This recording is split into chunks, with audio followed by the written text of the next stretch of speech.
Thanks for the world of.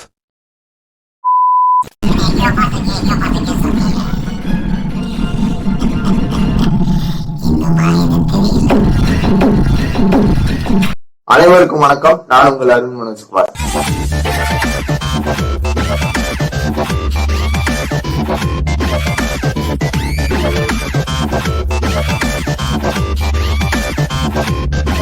இந்த video skip பண்ணாம பாருங்க, அப்பதான் நான் என்ன விஷயம் சொல்றேன்னு உங்களுக்கு புரிய வரும். Let's start the video with a positive mind. Welcome to the world of Brain Rot Mame. அனைவருக்கும் வணக்கம். நான் உங்கள் Arun Manojkumar and welcome to the world of Brain Rot Mame. After the so long days, கிட்டத்தட்ட ஒரு மாசமா நம்ம ப்ராப்பரான ஒரு லாங் வீடியோ போட்டு கிட்டத்தட்ட 1 month கிட்ட ஆயிடுச்சு. ஓகேங்களா? Oh my god. நடுவுல சில பைட்ஸ் எல்லாம் போட்டோம், அதுக்கப்புறம் நாங்களே அதை ரிமூவ் பண்ணிட்டோம். எப்போ இருந்தாலும் லாஸ்டா நம்ம போட்ட வீடியோ ஒன்று இருக்கு இல்லைங்களா, ப்ராப்பரா நம்ம லாங் வீடியோ ஒன்று போட்டிருந்தோம்ல, doctor Divakar into Polimer news reaction video. அது பாத்தீங்க அப்படின்னா பயங்கரமான வரவேற்பு கிடைச்சிருந்தது. அங்கங்க கொஞ்சம் நெகட்டிவ் கமெண்ட்ஸும் வந்திருந்தாலும் கூட நமக்கு சாதகமா இல்லாத பாதகமான சில கமெண்ட்ஸ் எல்லாம் வந்துச்சு. அதை பத்திலாம் நம்ம யோசிக்கல. பட் நமக்கு ஒரு நல்ல ரீச் கிடைச்சிருந்தது. அது மூலியமா நியூ சப்ஸ்கிரைபர்ஸும் நமக்கு ஏர்ன் ஆயிருந்தாங்க. ஸோ அதுக்கு ஃபர்ஸ்ட் ஆஃப் ஆல் ஒரு தேங்க்ஸ் சொல்லிட்டு, அண்ட் இவ்வளவு நாள் ஏன் நீங்க வீடியோ போடாம இருந்த, ஏன் என்னாச்சு உனக்கு அப்படின்னா, எனக்கு ஒரு சில பர்சனல் பிரச்சனை எல்லாம் இருந்தது. ஸோ அதெல்லாத்தையும் கொஞ்சம் சார்ட் அவுட் பண்ணி ரெக்கவர் ஆகுறது கொஞ்சம் நாள் தேவைப்பட்டுச்சு. So that's why I am get to be very late to set back myself. ஓகேங்களா? அதனால தான் லேட் ஆயிடுச்சு. அதுக்கும் இந்த இடத்துல ஒரு சாரி சொல்லிட்டு, இன்னைக்கான கான்டென்ட்டை நான் இப்போ சொல்ல போறேன். ஆகஸ்ட் மந்த் கிட்டத்தட்ட பார்த்தீங்க அப்படின்னா ஃபாஸ்டா மூவ் ஆன மந்த். ஓகேங்களா? ஆனா இவ்வளவு விஷயங்கள், ரொம்ப பேங்கரான ஒரு விஷயங்கள்லாம் நடந்து முடிஞ்ச ஒரு மாசம் அப்படிங்கிறதுனால இந்த ஆகஸ்ட் மாசத்துல என்னென்னலாம் நடந்துச்சு அப்படிங்கறத ஒரு கலெக்டிவான இன்ஃபர்மேஷன் உங்களுக்கு நான் கொடுக்க போறேன். ஸோ இந்த வீடியோ நீங்க ஸ்கிப் பண்ணாம பாருங்க, அப்பதான் நான் என்ன சொல்ல வரேன்னு உங்களுக்கு புரிய வரும். And let's start the video with positive mind. Okay, the first thing நம்ம லாஸ்டா போட்டு டாக்டர் திவாகர்ல இருந்து வரும். ஓகேங்களா? டாக்டர் திவாகர் அவருடைய ரோஸ்டுக்கு அப்புறம் எல்லாரும் பேட்டி எடுக்கிறேன்னு சொல்லிட்டு அவங்க வியூஸை ஏத்தணும் அப்படிங்கிறதுக்காக பண்றானுங்களா இல்லை என்னன்னே தெரியல, சொல்லி வச்ச மாதிரி பண்ணானுங்க. எல்லாம் பார்த்தீங்க அப்படின்னா இன்டர்வியூல அவங்கள வேணும்னே வெறுப்பேத்தி டாக்டர் திவாகரை பார்த்தீங்க அப்படின்னா மொத்தமா முடிச்சு விட்டாங்க. ஒவ்வொரு யூடியூப் கார்பரேட் சேனல்லையும் போய் இன்டர்வியூ கொடுக்குறங்கிற பேர்ல மொக்க பண்ணிக்கிட்டு அங்கேயும் மொக்கையும் வாங்கிட்டு அப்படியே அந்த மனுஷன் பார்த்தீங்க அப்படின்னா மனுஷன் ட்ரெண்ட்லேயே இருந்தாப்புல. ஓகேங்களா? ஜூலை கடைசியில ஒரு பெரிய இஷ்யூ வந்துச்சு. உங்களுக்கு தெரியும், திருநெல்வேலியை சேர்ந்த கவின் அவர்கள் இறந்து போன விஷயம். இறந்தது இல்ல, ஆணவ படுகொலையால இறக்கப்பட்டார். ஓகேங்களா? சுர்ஜித்ங்கிற ஒரு 24 வயசு பையன் ஜாதி வெறியினால அந்த பையனை யாரு கவின் அவர்களை பார்த்தீங்க அப்படின்னா கொன்னுட்டான் அந்த பையன். அது காரணம் என்னன்னா, அந்த கவின்கிற பையன் ஒரு சமூகத்தினர் அப்படிங்கிறதும், அண்ட் இவங்க யாரு நம்ம சுர்ஜித் பார்த்தீங்க அப்படின்னா கொஞ்சம் அவங்களோட ஜாதியில கொஞ்சம் உயர்ந்ததா சொல்லப்படுகின்ற ஒரு ஜாதி வர்க்கத்தை சேர்ந்தவங்க. அது எந்த ஜாதின்னு எனக்கு தெரியல. திருநெல்வேலியில கோயம்புத்தூர்னா ஈஸியா சொல்லிடலாம் இந்த ஜாதிக்காரங்க தான்ட்டு. திருநெல்வேலியில என்னால் ப்ரெடிக்டே பண்ண முடியல. ஆனா தன்னை மேல்த்து, அதாவது அந்த ஜாதிங்கிற கான்செப்ட் இருக்கு இல்லைங்களா, அதை வச்சுக்கிட்டு ஓட்டிட்டு இருக்கிற 2 மாவட்டங்கள் எனக்கு தெரிஞ்சு திருநெல்வேலியிலையும் கோயம்புத்தூர்லையும் தான் இந்த ஜாதிங்கிற கான்செப்ட் வச்சு ஓடிக்கிட்டு இருக்காங்க. அது மூலியமா பார்த்தீங்க அப்படின்னா ஆணவ படுகொலையும் நடந்துகிட்டு இருக்கு. முன்னாடிலாம் தஞ்சாவூர்ல தான் இந்த இதெல்லாம் நடக்கும். இல்லைங்களா? இந்த மாதிரி சமாச்சாரம்லாம் தஞ்சாவூர்ல தான் ஹைலைட்டடா இருக்கும். ஆனா இன்னைக்கு என்னடான்னா, இந்த காலத்துல 2025 ஏஐ அண்ட் டேட்டா சயின்ஸ் அப்படின்ட்டு எங்கேயோ உலகம் போயிட்டு இருக்கிற இந்த பீக்கான உலகத்துல கூட இன்னும் டிஸ்கிரிமினேஷன் அப்படிங்கிறது ஒரு விஷயம் இருக்கு அப்படிங்கிற விஷயம் கேட்டு நிறைய ஷாக்கிங்கா இருந்தது. அண்ட் நம்ம அதுக்கு முன்னாடியே பார்த்தீங்க அப்படின்னா அஜித்குமார் அப்படிங்கிறவரோட இறப்பு குறித்து நிறைய செய்திகள் வந்துட்டு இருந்துச்சு. அதை தொடர்ச்சியாக இந்த கவின் அவர்களோட இறப்பு பார்த்தீங்க அப்படின்னா ரொம்ப மிகப்பெரிய ஒரு அதிர்வலைகளை ஏற்படுத்துனுச்சு. ஓகே, இதெல்லாம் எதுக்குடா, இதெல்லாம் நடந்து முடிஞ்சு போயிட்டுறா, நாங்களே அதெல்லாம் மறந்துட்டோம்டா, நீ எதுக்குடா அதெல்லாம் தூக்கிட்டு வந்த அப்படின்னா, இந்த திவாகர் ஓகேங்களா இந்த கொலை வழக்கு இருக்கு இல்லைங்களா, இதை குறித்து அவரோட கருத்து ஒன்று சொல்ல வந்தார் ஒரு பேட்டியில. அதாவது சுர்ஜித்துக்கு சப்போர்ட்டிவா பேசுறாரு. சுர்ஜித் வந்து 24 வயசு பையன், அத்லீட்டு ஸ்போர்ட்ஸ் லைன்ல போறான். ஜெனரலாகவே ஸ்போர்ட்ஸ்ல இருக்கிறவங்கலாம் பார்த்தீங்க அப்படின்னா இந்த ஜாதி மதம்லாம் பார்க்க மாட்டாங்க. விளையாட்டுனா விளையாட்டு வீரர்கள் அப்படின்னு ஒரு ஒருமைப்பாடு, ஸ்போர்ட்ஸ்மேன்ஷிப்னாலே ஒரு ஒருமைப்பாடு இருக்கும். ஆனா இந்த பையனுக்கு பேரலா பார்த்தீங்க அப்படின்னா ஜாதி வெறியை தூண்டி விட்டுருக்காங்க. ஓகேங்களா, நீ இந்த ஜாதிரா, நீ இப்படிடா, இதுரா கெத்துரா, அதுரா இதுரான்ட்டு அப்படி இருக்கிற அந்த சுர்ஜித்தை ஏற்றி விட்டு இந்த பையன் அப்படியே இந்த கவின் அவர்கள் டிசிஎஸ்ல மாசம் 1 லட்சம் ரூபா சம்பாதிக்கக்கூடிய ஒரு ஐடி எம்ப்ளாயி. அண்ட் அவங்களோட ஃபேமிலி பேக்ரவுண்ட்லையும் பார்த்தீங்க அப்படின்னா கவர்மெண்ட் எம்ப்ளாயிஸ் தானா. இந்த பையன் சுர்ஜித்தோட பையனுடைய அப்பா அம்மா 2 பேருமே பார்த்தீங்க அப்படின்னா போலீஸ் ஆஃபீஸர்ஸ். ஓகேங்களா, ரேங்க் ஆஃபீஸர்ஸ். அப்படி பயங்கர சப்போர்ட்ல இருக்கிறப்ப இந்த கவின் வந்து ஒரு பொண்ணை லவ் பண்றதா, அந்த பொண்ணோட தம்பி தான் கவினை போட்டு தெரியிருக்காப்புல.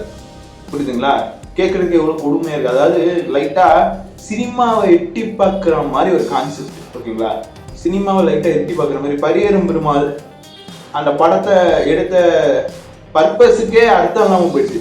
ஏன்னா அதே ஊர்ல தான் நடந்திருக்கு. ஓகேங்களா, திருநெல்வேலி மாவட்டத்தை சுத்தி நடந்திருக்கிற ஒரு சுத்தாரமான ஒரு விஷயத்த ஒரு 8 வருஷத்துக்கு முன்னாடி ஒரு டைரக்டர் படமா எடுத்து வச்சுட்டாரு. ஆனாலும் ஸ்டில் இட் கண்டினியூஸ் அப்படிங்கிறப்ப என்ன சொல்றதுன்னு தெரியல. ஓகேங்களா, இதை குறித்து நிறைய பேர் நிறைய பதிவுகள் விட்டுருந்தாங்க. ஒருத்தரை தவிர நம்ம நெஞ்சில் குடியிருக்கும் அப்படின்னு சொல்லக்கூடிய நம்ம தளபதி விஜய் அவர்கள், டிவிகே தமிழக வெற்றி கழக தலைவரும் நடிகருமான திரு விஜய் அவர்கள் அதை குறித்து ஒரு வாய்ஸ் அவுட் கொடுக்கலையே. அஜித்குமார் இறப்புக்கு பார்த்தீங்க அப்படின்னா இந்த மாதிரி போலீஸை எதிர்த்து இந்த அரசாங்கம் இந்த மாதிரி பண்ணிருக்குன்னு சொல்லி கண்டன ஆர்ப்பாட்டம்லாம் வச்ச இந்த விஜய் அவர்கள் தன்னுடைய கட்சியின் கொள்கையின் இல்லை, அது ஒரு டேக்லைன் மாதிரி, பிறப்புக்கும் எல்லாம் உயிருக்கும் அப்படின்னு டேக்லைனை ஃபாலோ பண்ற தாபிகா விஜய் அவர்கள் இந்த கவின் அவர்களுடைய மரணம் தொடர்பான இஷ்யூ பத்தி எந்த இடத்துலையுமே அட்ரஸ் பண்ணாம இருக்கிறதுக்கான காரணம் என்ன? அண்ட் ஈவன் இப்ப 21ல ஆகஸ்ட் 21ல மாநாடு நடந்துச்சு, அதுலயுமே ஏன் இந்த இஷ்யூவை அட்ரஸ் பண்ணல அப்படிங்கிற ஒரு இருக்கு. முதலமைச்சர் அவர்களை ஸ்டாலின் ஐயா, அதாவது ஸ்டாலின் ஐயான்னு நம்ம எப்பயுமே சொல்லுவோம். ஓகேங்களா, பெரிய எதிர்கட்சியா இருக்கிறவங்க கூட ஸ்டாலின் ஐயா அப்படின்னு தான் சொல்றாங்க. ஆனா இவர் என்னன்னா பொசுக்குன்னு Stalin uncle, it's water uncle, it's very wrong uncle அப்படின்னா என்ன நீ சீமான் நடிச்சிட்டு இருக்கியா அப்படிங்கிற கேள்வி இருந்துச்சு. ஏன்னா சீமான் அண்ணன் தான் எல்லாத்தையும் ரோஸ்ட் பண்றாரு, அத்தட்டிக்கலா எடுத்து ரோஸ்ட் பண்றாரு. அந்த மனுஷனும் சில சமயம் பாத்தீங்க அப்படின்னா பொண்ணுக்கு பின்னும் மாத்தி பேசுறாரு. இறந்தவர்களை வைத்து நான் அவங்களோட அப்படி இருந்தேன், இவங்களோட இப்படி இருந்தேன் அப்படின்னு ஒரு ஆத்தென்டிக்கலான மெசேஜஸ் பாஸ் பண்ணி தன்னோட கட்சியில வந்து பாத்தீங்க அப்படின்னா அப்படியே தன்னை ஒரு முகமா காமிச்சு அப்படியே நாம் தமிழர் கட்சி அப்படிங்கிற ஒரு அந்தஸ்தை உருவாக்கி அது ஒரு மாநில கட்சி அந்தஸ்துக்கு கொண்டு வந்தார். அது வந்ததுக்கு அப்புறம் அவர் பேசுற எல்லாமே ஸ்டாண்ட் அவுட்டா இருக்கு, ஒரு நிலையற்ற தன்மையில இருக்கு. அவர் பேசுற தன்மையில பாத்தீங்க அப்படின்னா பொண்ணுக்கு பின் முரணாக இருக்குது. குறிப்பாக சொல்லணும்னா காமராஜர் அவர்கள் இறந்தது 1975, 1969 நம்ம அறிஞர் அண்ணா இறந்துட்டாரு. ஆனா இவர் என்ன சொன்னாரு, காமராஜர் இறந்தப்ப அறிஞர் அண்ணாவோ அழுதாருங்கிற மாதிரி ஒரு போலியான தகவலை வந்து பாத்தீங்க அப்படின்னா ஊடகங்கள் வாயிலாக, செய்திகள் வாயிலாக தெரிவிக்கிறார். அப்படி மாறிடுச்சு. இப்ப அவரே அப்படி மாறிட்டாரு. அவர் மாதிரி இப்ப அவர் மாதிரி எப்படி சொல்றது, இப்ப அடுத்து அவர் நீங்க கலாய்க்கலாம் என்ன, ஆனா மு.க. ஸ்டாலின்ங்கிறவர் யாரு, முதலமைச்சர். அந்த முதல்வருங்கிற சீட்டு பிடிக்கிறதுக்கே மனுஷன் வாரிசு அரசியலுங்கிறீங்க.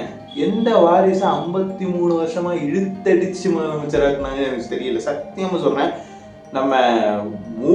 கருணாநிதி அவர்கள் தன்னுடைய 90வது அகவையிலையும் கூட சட்டமன்ற உறுப்பினராக இருந்திருக்காரு, 5 முறை ஜெயிச்சு. என்ன ஸ்டாலின் அவர்கள் வந்து துணை முதல்வராக ஆகிறதுக்கே கிட்டத்தட்ட ஒரு 30-40 ஆண்டுகள் வரைக்குமே அந்த உழைப்பு இருந்திருக்கு. என்ன, விஜய் அவர்கள் பிறந்த காலகட்டத்துல தான் ஸ்டாலின் அவர்கள் மிஸ்ஸா சட்டத்துல வந்து மாட்டினாரு. அதையே ஃபேஸ் பண்ணிட்டு வந்தவர். அவரை போய் அசால்ட்டா ஸ்டாலின் அங்கிள், என்ன அங்கிள், வாட் அங்கிள், ராங் அங்கிள்னா என்னன்னு புரியல. இதுக்காண்டி என்ன வந்து நீங்க வந்து இவன் டிஎம்கே சப்போர்ட்டர்னா அப்படி இல்லை. நான் ஓப்பனப்பா சொல்றேன், ஜெயலலிதா அம்மா இருந்தப்ப நான் ஏஐஏடிஎம்கேவோட சப்போர்ட்டர். புரியுதா? ஓபிஎஸ்ன்னு ஒருத்தர் இருந்தாரு தெரியுமா, ஓ பன்னீர்செல்வம். அந்த மனுஷன் ஒரு விஷயம் பண்ணாரு. ஜெயலலிதா அம்மா 2016 காலகட்டத்துல சிறைக்கு சொல்றாங்க. அந்த டைம் பீரியட்ல அப்ப வந்து ஆட்சி யார்கிட்ட இருக்கு அப்படின்னா, அந்த ஆட்சி வந்து ஓ பன்னீர்செல்வம் கொடுக்குறாங்க. அப்ப அவர் வந்து ஒரு நிதி அமைச்சர். ஜெயலலிதா அம்மா வந்து பெங்களூர்ல வந்து சிறையில இருந்தப்ப அந்த ஜூரி பீரியட் எல்லாம் முடிஞ்சு திரும்பி வந்து பதவி இருக்கிறப்ப ஆட்சியை ஒப்படைத்தவர் நம்ம ஓபிஎஸ் அவர்கள். அந்த மாதிரி அத்தன்டிசிட்டியான ஒரு கட்சிக்கு நான்லாம் அப்ப அப்படி சப்போர்ட்டரா இருந்தேன். இன்னைக்கு அந்த கட்சியே இல்லாம பண்ணிவிட்டாங்க. என்ன சொல்றது தெரியல, அந்த கட்சியே இல்லாம பண்ணிட்டாங்க. அந்த அம்மா இல்லைன்னா இப்ப அந்த அதிமுகங்கிற கான்செப்டே இப்ப 4 கான்செப்டா பிரிஞ்சு கிடக்கு. ஒரு பக்கம் எடப்பாடிங்கிறாங்க, ஒரு பக்கம் நம்ம சசிகலாங்கிறாங்க, ஒரு பக்கம் தினகரன் இல்ல டிடிவி தினகரன்ங்கிறாங்க, ஒரு பக்கம் பார்த்தா ஓபிஎஸ்ங்கிறாங்க. இப்படி போயிட்டு இருக்கு. புரியுதா? அதனால உடனே வந்து நான் வந்து எல்லா அரசியல் பத்தி என்னென்ன நல்ல விஷயங்கள்லாம் இருக்கோ அதை எந்த அரசியல் கட்சியாவே இருந்தாலும் நான் பாராட்டுவேன். எது தப்பா இருக்கோ அதை எதிர்த்தும் நான் பேசுவேன். ஏன்னா நான் ஒரு குடிமகன். நான் என் கையில இந்த ஒரு ஆயுதத்தை வச்சிருக்கேன். புரியுதா? 2026ல இந்த ஆயுதத்தை வச்சு என்னால என்ன பண்ண முடியுமோ நான் பண்ணிப்பேன். அந்த தைரியத்தை நான் பேசுறேன். ஓகேங்களா? இப்பயுமே ஒண்ணு இல்லை, முதல்வருடைய திட்டம் வந்து நிறைய பயனுள்ள வகையிலையும் இருக்கு, ஒரு சிலது அதிருப்தியான வகையிலையும் இருக்கு. அதுக்கு வந்து நாம தனி ஒருத்தனாவே பதில் சொல்லி கொடுக்க முடியாது. நீங்களும் மக்களாகிய நீங்களும் வாக்காளர்களாக இருக்க போற நீங்களும் வருங்காலத்துல வாக்காளர்களாக ஆக தகுதியுடைய இளைஞர் சமுதாயங்களும் சேர்ந்து அவங்களுக்கு பதிலடி கொடுக்கலாம். அது வந்து 2026 எலெக்ஷன் அப்போ பார்த்துக்கலாம். இருந்தாலும் இப்ப தற்போது முதல்வராக இருக்கக்கூடிய கருணாநிதி, அதாவது முத்துவேல் கருணாநிதி ஸ்டாலின் ஐயா அவர்களை அங்கிள்னு கூப்பிடுறது என்ன விதத்துல நியாயம்னு எனக்கு தெரியல. இதான் தமிழ் லைட் சேனல்ல விஜயை வந்து விமர்சிச்சப்ப நம்ம பிளாக் சட்டை சுரேஷ் இருக்காப்புல தெரியுமா, இந்த மாதிரி முதல் மாநாடுல அரசியல் கட்சி ஓபன் பண்ண போறாங்கன்னு ஒரு அனௌன்ஸ்மெண்ட் வந்துச்சுல February 1 2024. அந்த காலகட்டத்திலேயே விஜயை பத்தி கரெக்டா எக்ஸாக்டா விமர்சிச்சிருந்தாப்புல. விஜய் கொஞ்சம் நக்கல் பிடிச்சவரு, எதா இருந்தாலும் உடனடியா நக்கலா ரிப்ளை பண்ணிடுவாரு, அரசியல ரொம்ப பொறுமை அதிகம், பொறுமை வேணும். அந்த பொறுமை விஜய் அவர்களுக்கு கிடையாது. ஏன்னா இவர் வந்து மெர்சல் டைம்ல வந்து ஒருத்தர் வந்து ஏதோ விமர்சிச்சுட்டாரு அப்படிங்கிறதுனால இப்படிக்கு Joseph Vijay Jesus praise a lot அது சம்திங் வந்து போட்டு ஒரு போஸ்டர் மாதிரி ஒன்று விட்டு அந்த அப்ப இருந்த பிஜேபி கவர்மெண்ட், அந்த பிஜேபி ஏடிஎம்கே உடைய கூட்டணியில அமைஞ்ச ஆட்சியில இருந்த ஒரு அமைச்சரை டைரக்டா விமர்சிச்சு போட்டிருந்தாரு. அப்ப சினிமாவுக்கு ஒரு மாசா இருக்கலாம், ஆனா அரசியல் பண்றப்ப நேரடியாவே ஒரு சிஎம் இப்படி வந்து பிஎம்ஏ மிஸ்டர் மோடின்னு கூப்பிடுறாருயா, எனக்கு அதுவும் புரியல. Honourable prime minister Narendra Modi அப்படின்னு சொல்றதுக்கு ஏன் உனக்கு வரல? Honourable chief minister MK Stalin அப்படின்னு சொல்றதுல உனக்கு என்ன நோவுது அப்படிங்கிற கேள்வி. Honourable chief minister mister MK Stalin அப்படின்னு சொல்றதுல உனக்கு என்ன நோவுது அப்படிங்கிற மாதிரி இருந்தாலும், இவர் வந்து பிரச்சார டைம்ல இந்த மாதிரி பேசியிருந்தா ஓகே தலைவா, நான் ஏத்துனேன். என்ன பிரச்சாரத்துல வர்றப்ப சிஎம்ங்கிறதுக்கு பவரே கிடையாது. அப்போ ஃபுல் பவரே யார்கிட்ட இருக்குன்னா கவர்னர்கிட்டையும் எலெக்ஷனுடைய அந்த இது நடத்துறாங்க இல்லைங்களா, ஒருத்தர் இருப்பார்ல எலெக்ஷன் ஆஃபீஸர், ஒரு ஐஏஎஸ் ஆஃபீஸர் தான் பார்த்தீங்க அப்படின்னா அந்த ஆட்சியை வச்சிருப்பாப்புல. அவரோட அவரோட ஆட்சியாக தான் அது இருக்கும். அன்னைக்கு அவர் சைன் போட்டாதான் சில திட்டங்கள் வந்து நடைமுறைக்கு வருமா இல்லையாங்கிறதெல்லாம் அமல்படுத்தணும். பத்தி திடீர்னு ஒரு திட்டத்தை வந்து அமல்படுத்தணும் அப்படின்னா அந்த ஐஏஎஸ் ஆஃபீஸரோட கிரீன் இங்க்ல சைன் பண்ணாதான் உண்டு. கவர்னரோட அப்ரூவல் ரெண்டு சைன் வேணும். அப்போ சீஃப் மினிஸ்டருங்கிறது என்ன ஆகிடும், ஒரு டம்மி பவர் மாதிரி ஆயிடும். எப்போ election time, during the election time. சரி, ஓகே. ஆனா அப்படிப்பட்ட விஜய் அவர்கள் இந்த ஆணவ படுகொலையை பத்தி பேசலைங்க. என்னங்க நியாயம் இது அப்படிங்கிற கேள்வி இருந்துச்சு. ஆனா இந்த திவாகர், வாட்டர்மெலன் ஸ்டார்னு சொல்லக்கூடிய இந்த திவாகர் என்ன சொல்றாருன்னா, சுர்ஜித் வந்து ரொம்ப பாவம், அவன் லைஃபே போயிடுச்சு, அவன் வந்து பெரிய ஆளாக வேண்டியவன், அத்லெட்டாக இருக்க வேண்டியவன், அவன் லைஃபே போயிட்டு தந்துச்சலாம் அப்படின்னா. செத்து போனவனு வாழ்க்கை இவனாவது பரவாயில்லடா, ஜெயிலுக்கு போயிட்டு ஒரு சில வருஷம் கழிச்சு வந்துடுவான். வந்ததுக்கப்புறம் இவனுக்கு ஒரு லைஃப் அமைஞ்சிடும். ஏன்னா அவன் ஆணவ படுகொலைங்கிற பேரில் வந்தாலும் கூட இன்னும் அதை சப்போர்ட் பண்ணுறவன்னு ஒருத்தன் இருப்பான், அவன் வாழ வச்சுருவான். என்ன ஏதாவது வெளிநாட்டுக்கு அனுப்பிச்சுக்கிட்டோ ஏதோ பண்ணி அவனை வாழ வச்சுருவான். இங்கே ஒருத்தன் இறந்தே போயிட்டானேடா, போயிட்டேடா, குடும்பம் நிலை முடிஞ்சு போய் நிற்கிதேடா. இதை பற்றி நான் யோசிச்சு நீ பேசுனியா அப்படின்ட்டு திவாகர் மேலே, அந்த டாக்டர் திவாகர் மேலே எனக்கு செம கோவம். அதை தாண்டி ஜிபி முத்துவையும் பார்த்தீங்க அப்படின்னா விமர்சிச்சிருக்காரு. ஜிபி முத்து இன்னும் ஹையர் காஸ்ட் பர்சன் கிடையாது, he is also the lower cost person அப்படிங்கிற மாதிரி ஏதோ சம்திங் சொல்கிறப்ப நம்ம ஜிபி முத்துவும் ஆச்சு கிழின்னு கிழிச்சு தடுத்தாப்புல. அண்ணாச்சி சும்மாவே காலையமாக பீஸ்ட் மூடில் தான் இருப்பான். இது இந்த மாதிரி இஷ்யூலாம் நடக்கிறத இது பண்ணுறப்ப சும்மா விட்டுருவானா? அட்டி இன்ஸ்டாகிராம்ல டாக்டர் திவாகர் அப்படின்னு ஒருத்தர் இருந்ததுக்கான எந்த தடையும் இல்லாத மாதிரி அவனோட அஃபீஷியலோட இன்ஸ்டாகிராம் பேஜை டிசேபிள் பண்ணி விட்டாங்க. மொத்தமாக டிசேபிள் ஆகிடுச்சு, சஸ்பெண்ட் ஆகி மொத்தமாக டெர்மினேட் ஆகிடுச்சு. சஸ்பெண்ட் ஆனால் கூட திரும்பி ரெக்கவர் பண்ணிடலாம், டெர்மினேட் ஆகிடுச்சு அப்படின்னா எடுக்கவே முடியாது. இப்போ கூட நம்ம அதை சர்ச் பண்ணணும்னு வச்சுக்கலாம், ஃபேக் அக்கௌண்ட்ஸ் தான் நிறையா வரும், ஆனால் அஃபீஷியல் அக்கௌண்ட்ஸ் வராது. அஃபீஷியல் அக்கௌண்ட்டுங்கிறது முடிஞ்சு போச்சு. சரி, அந்த மனுஷன் சும்மா இருக்கலாம்ல, திடீர்னு பார்த்தா ஆதித்யா டிவியில் வரான். வெறுத்துட்டாங்க, எல்லாரும் வெறுத்துட்டாங்க. ஆதித்யா டிவியில் வர்றது மட்டும் இல்லாமல் இப்போ ஏதோ ஒரு டாக் ஷோவில் கூட பார்த்தீங்க அப்படின்னா தலைவன் மாற்ற காமிச்சிருக்காங்க. அதில் சோஷியல் இன்ஃப்ளூயன்சரை பற்றி கிழிச்சிட்டு இருக்காங்க. அதுவும் கொஞ்சம் ஹோல்சமாக இருந்துச்சு. அதுவும் பைட்ஸ் மட்டும் தான் பார்த்தேன், ஃபுல் வீடியோ கான்டெக்ட் எதுவுமே நான் பார்க்கல. பைட்ஸ் மீன்ஸ் ஷார்ட்ஸ் ஆர் ரீல்ஸில் தான் நான் அதை பார்த்தேன். ஸோ அதை பற்றி நான் குறித்து என்னுடைய கருத்தை சொல்ல முடியாது. ஆனால் திவாகர் வந்து அவனுக்கு அப்படி ஒரு ஆப்ஷன் இருக்குங்கிற மாதிரி காமிச்சிக்கிறதுனாலையும் ப்ளஸ் அவருக்குன்னு ஒரு தனி பிஆர் டீம் இருக்குங்கிறதையும் இந்த இடத்துல தெரிஞ்சுக்கிட்டேன். ஓகேங்களா? ஆனால் புதுசாக ஒரு ஐடி ஓப்பன் பண்ணால் யாரும் அவரை வந்து பெருசாக கொண்டு வர முடியாது. யாரும் வந்து இப்போ ஜிபி முத்துக்கு இருக்கிற மரியாதை இங்கே திவாகருக்கு இல்லை, கேபிஒய் பாலாவுக்கு இருக்கிற மரியாதை இங்கே இருக்கிற இப்போ இருக்கிற குக்கு வித் கோமாளியில் இருக்கிற எந்த கோமாளிக்குமே இல்லை அப்படிங்கிறது தான் உண்மை. இப்போ குக்கு வித் கோமாளி அப்படிங்கிற ஒரு நிகழ்ச்சி இருக்கு இல்லைங்களா, ஒரு காலத்தில் இப்படி இருந்துச்சு. உண்மையாகவே ஸ்ட்ரெஸ் பஸ்டர் ஷோ அது. சீசன் 2 சீசன் 3 வரைக்குமே அது வந்து பார்த்தீங்க அப்படின்னா ஒரு ஸ்ட்ரெஸ் பஸ்டர் ஷோ தான். ஏன்னா அப்போ கேபிஒய் பாலா இருந்தாப்புல. அங்கே இருக்கிற கண்டஸ்டன்ஸ் எல்லாம் ரோஸ்ட் பண்ணியிருந்தாலும் கூட எப்படி சொல்கிறது, உண்மையாகவே ஸ்ட்ரெஸ் பஸ்டராக இருந்துச்சு. செஃப் வெங்கடேஷ் பட் இருந்த வரைக்குமே ஈவன் சீசன் 4 கூட கொஞ்சம் சலிப்பு தட்டுனுச்சு. அதையும் நல்லா மேனேஜ் பண்ணி யார் கொண்டு போனோம் அப்படின்னா செஃப் வெங்கடேஷ் பட்டு, குரேஷி, அப்புறம் ஏன் மணிமேகலை ஆல்சோ. சிவாங்கி வந்து இப்போ குக்காக போயிட்டாங்க, அப்புறம் மணிமேகலை வந்து அப்படிட்டான ஆங்கராக மாறினாங்க. இந்த சீசன் 5க்கு அப்புறம் குக் வித் கோமாளியில் ஏகப்பட்ட நெகட்டிவிட்டி ஸ்ப்ரெட் ஆயிடுச்சு, ஏகப்பட்ட நெகட்டிவிட்டி. அதுலேயும் பிரியங்கா மேடம்க்கும் நம்ம மணிமேகலை அக்காவுக்கும் நடந்த அந்த பேட்டில் கூட பார்த்தீங்க அப்படின்னா நமக்கு தெரியும். நம்மளும் அதை பற்றி நிறையா பேசிட்டோம். ஓகேங்களா?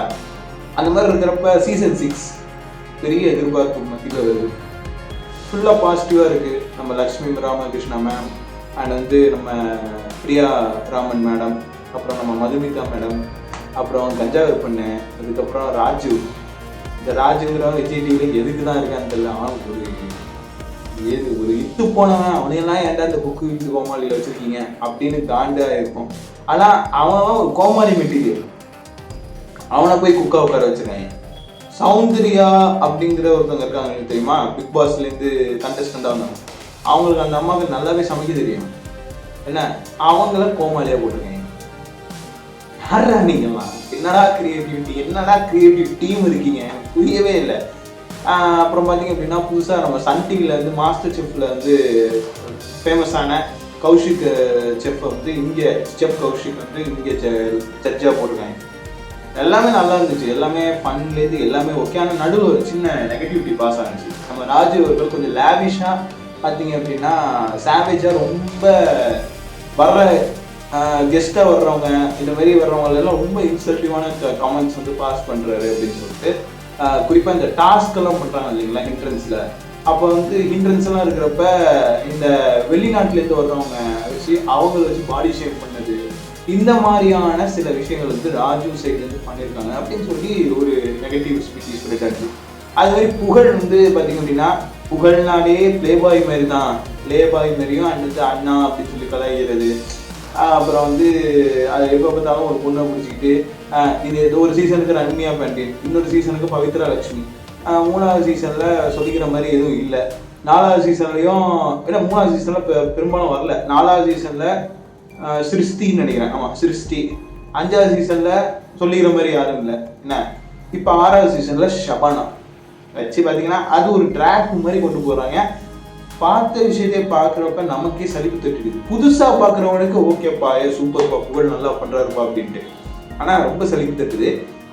ஆனால் கேபிஒய் பாலாவோட இடத்த இந்த குரேஷி வந்து நிரப்பிட்டு இருக்காரு. ஏன்னா குரேஷிங்கிற ஒருத்தர் தான் இப்போ எனக்கு தெரிஞ்சு ப்ராப்பராக ஒரு கோமாளியாக அங்கே செயல்படுறது. சீசன் 5லேயே அவருக்கும் ஒரு கெட்ட பேர் வந்துச்சு, பிரியங்காவுக்கு ஃபேவரபுளாக அவரும் சில கமெண்ட்ஸ் பாஸ் பண்ணதுனால தென் அது அவருக்கு மேலே ஒரு நெகட்டிவிட்டி ஸ்ப்ரெட் ஆனிச்சு. இருந்தாலும் அதெல்லாம் ஓவர் கம் பண்ணி ஒரு என்டர்டெய்னராக, ரெண்டாவது அவரும் சஸ்டெயின் பண்ணி தான் அவனுக்கு ஒரு வழி இல்லை அப்படிங்கிறப்ப சில விஷயங்கள்லாம் அவரும் பண்ணிட்டாரு. பட் அவருக்கான வாய்ப்பை நல்ல வயசாக பயன்படுத்தி நல்ல நிலைமையில் இருக்காரு. ஸோ இது மாதிரிலாம் இருக்கிறப்ப திடீர்னு பார்த்தா நம்ம மாதம்பட்டி ரங்கராஜ் பற்றி ஒரு நெகட்டிவிட்டி பாஸ் ஆகுது. இந்த மாதிரி லாஸ்ட் மந்தில் ஒருத்தவங்களை 2வது திருமணம் பண்ணிக்கிறாரு. அவங்க பார்த்தீங்கன்னா 6 months வந்து ப்ரெக்னெண்ட்டாக இருக்காங்க அப்படின்னு சொல்லிட்டு கல்யாணம் பண்ணிட்டு இருக்காரு. பேரலெல்லாம் பார்த்தா ஃபர்ஸ்ட் ஒய்ஃபோடையும் அவர் வந்து நிகழ்ச்சிகள் எல்லாம் கலந்துக்கிறார். I don't know who is this guy. பணம் இருக்குங்கிறதுக்காண்டி என்ன வேணாலும் பண்ணலாம். இந்திய சட்டத்துக்கும் எதிரான சில விஷயங்களும் பண்ணிட்டு இருக்காரு. இவர் வந்து இந்தியாவுக்கு ப்ரைடபுளாக சில விஷயங்கள் பண்ணுறாரு அப்படிங்கிறதுக்காக இவர் செய்கிற விஷயங்கள் இந்திய சட்டத்துக்கு உட்பட்டதே கிடையாது. ரெண்டாவது ஒரு இல்லிஜிமெண்ட் சைல்டுக்காக ஃபாதராக லீகல் ஃபாதருங்கிற அத்தாரிட்டியை வாங்குறது அப்படிங்கிறது வந்து எனக்கு தெரிஞ்சு என்ன தெரியல. அவரோட ப்ரைவேட்டான விஷயமா இருந்தாலும் கூட பப்ளிக்காக வந்துருச்சுன்னா எல்லாருமே லேவிஷாக தான் பேசி ஆகணும், ஓகேங்களா. இந்த மாதிரி மாதம்பட்டி ஒரு பக்கம் அவர் ஒரு பக்கம் பண்ணிட்டு இருக்காரு. ஆனால் மாதம்பட்டி ரங்கராஜை டைரக்டாக வந்து குரேஷியா வந்து என்ன பண்ணுறான், கலாய்க்கிறான் என்ன. அதில் எஸ்பெஷலி இந்த பாயிண்ட் தான், நீதி நேர்மை நியாயம்னு சொல்றீங்களே, நீதி நியாயம் நேர்மைங்கிறீங்களே. ரங்கராஜ் பாண்டிய மாதம்பட்டி ரங்கராஜ் பாண்டியன் வந்துருச்சு. மாதம்பட்டி ரங்கராஜ் வந்து நீதின்னு சொல்றீங்களே, அப்படி நீதின்னு சொல்லிட்டு ஒரு 5 நிமிஷம் சிரிக்காம இருங்க நான் ஒத்துக்கிறேன் அப்படின்னு சொல்லி கலாய்ச்சதெல்லாம் பங்கமாக கலாய்ச்சிருந்தப்பல, ஓகேங்களா. அதாவது குரேஷ் ஏதாவது ஒரு கவுண்டர் போட்டு விட்டுறப்பல மாதம்பட்டிக்கு அது அதாவது அந்த காம்போ ஒன்று செட் ஆயிடுச்சு. இப்போ பட்டுக்குட்டின்னு எப்படி பரத் வந்து இப்போ ஸ்டில் டாப் குக்கில் பண்ணிட்டு இருக்காரோ அது மாதிரி மாதம்பட்டி ரங்கராஜ் ஏதாவது ஒரு பஞ்சு சொல்றாங்கன்னா அது பயங்கரமாக கவுண்டர் கொடுத்து அதை என்டர்டைன் பண்ணுறது குரேஷ். அது ரொம்ப அட்வான்டேஜாக எடுத்துக்கிட்டு ஈவன் சில விஷயங்களை வந்து நேரடியாக அட்டாக் பண்ண முடியாது. இந்த மாதிரி ஏதாவது ஒரு கேப் குடிக்கிறப்ப ஆப்பு வைக்கிறாரு குரேஷ் அவர்கள். டாப் குக் அப்படியே பேரலாக கட் பண்ணால் அதுவும் வேற லெவலில் ஒன்று பண்ணிட்டு இருக்காங்க, ஓகேங்களா. அதுலேயே பிஎஸ்ஆர்னு சொல்லிட்டு ஒருத்தர் வர்றாரு, என்ன ஓகேவா அப்படின்னு இழுத்து பேசுகிறேன். அந்த மனுஷன் சூரியரை போட்டுக்கிற படத்தில் கூட வருவார் தெரியுமா. அவர் ஒரு பக்கம் அந்த ட்ராக்கே அங்கே போனால் அதிர்ச்சி வரும் தான் பிளே பாய், இங்கே புகழ்னா அங்கே அதிர்ச்சி வரும். அந்த மாதிரி நிக்கின்னு ஒருத்தன், அப்புறம் வந்து முன்னாடி சிவாங்கின்னு இருந்துச்சுல, இப்போ அங்கே மோனிஷா. சிவாங்கி வந்து ஆங்கர் டாப் டூக்கில் அந்த ரக்ஷன் மாதிரி ஒருத்தர் பண்ணிட்டு இருந்தார் தெரியுமா, ராகேஷ்னு. அவங்களெல்லாம் அப்படி மியூட் பண்ணிட்டு சிவாங்கியோட குரல் தான் கேட்குது, ரெஜிஸ்டர் ஆகுது. ஏன் இவங்க 1 கோடி ரூபாய்க்கு கார் வாங்கி வச்சிருக்கிறாங்க. அந்த அக்கா 25 வயசுல ஒரு அக்கா வந்து 1 கோடி ரூபாய் கார் வாங்கிருக்காங்க. ஆனால் 24 வயசு பையன் இந்த யூடியூப் கம்யூனிட்டியில் வந்து 1 ரூபா கூட இன்னும் சம்பாதிக்கல. எனக்கு அசிங்கமா இருக்கு. அதான் ப்ரிவிலேஜ்னா ப்ரிவிலேஜ். அந்த எப்படி சொல்றது, சூப்பர் சிங்கர்னு ஒரு ஷோ, எத்தனையோ பாடகர்கள் ஜெயிச்சு எத்தனையோ பாடகர்கள் உருவானாங்க. அதில் ஒருத்தர் டைட்டிலும் வின் பண்ணாரு. டைட்டில் வின் பண்ணவர் ஒரு வீடு வாங்கினாரு, அந்த வீடு ஜெயிச்சாரு. அந்த வீட்டுக்கு சரியாக மெயின்டெனன்ஸ் பண்ண முடியலன்னு சொல்லிட்டு வாடகை வீட்டில் தங்கி ஆள் அட்ரஸே தெரியாமல் போயிட்டாரு. ஆனால் இந்த அம்மா சில ஷோஸில் சில ரவுண்ட்ஸில் எலிமினேட் ஆகி அப்படியே அட்ரஸ் தெரியாத மாதிரி இருந்து சின்னதாக ரியாலிட்டி ஷோஸ்குள்ளே உள்ளே வந்து நான் ஃபிக்ஷன் ஷோஸுள்ள உள்ளே வந்து நான் ஆங்கராக போகிறேன்னு ஃபன் பண்ணிக்கிட்டு ஒரு சிங்கிங் ஷோலையும் கலந்துக்கிட்டு சும்மா சின்னதாக ஒரு சிங்கிங் இது மாதிரி கலந்துக்கிட்டு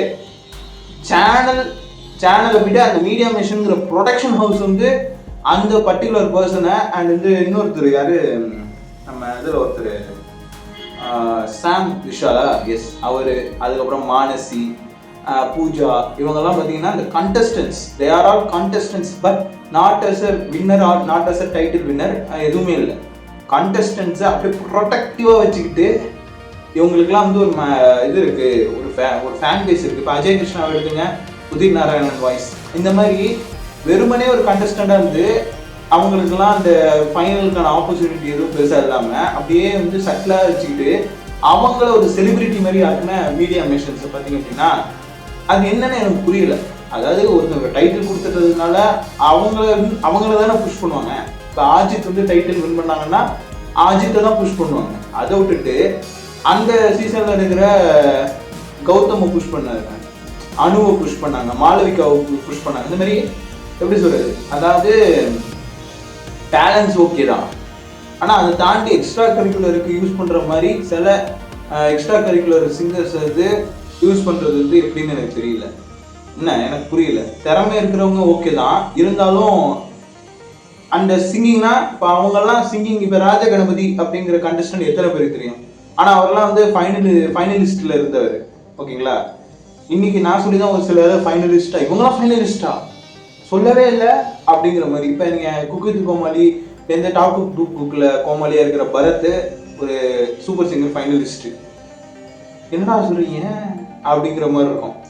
அவர் சீனியர் இதில் போட்டிருந்தாங்க, சீனியரில் வந்து மாக்காப்பாவுக்கும் அவருக்கும் நல்ல ஒரு கெமிஸ்ட்ரி ஒர்க் அவுட் இருந்துச்சு.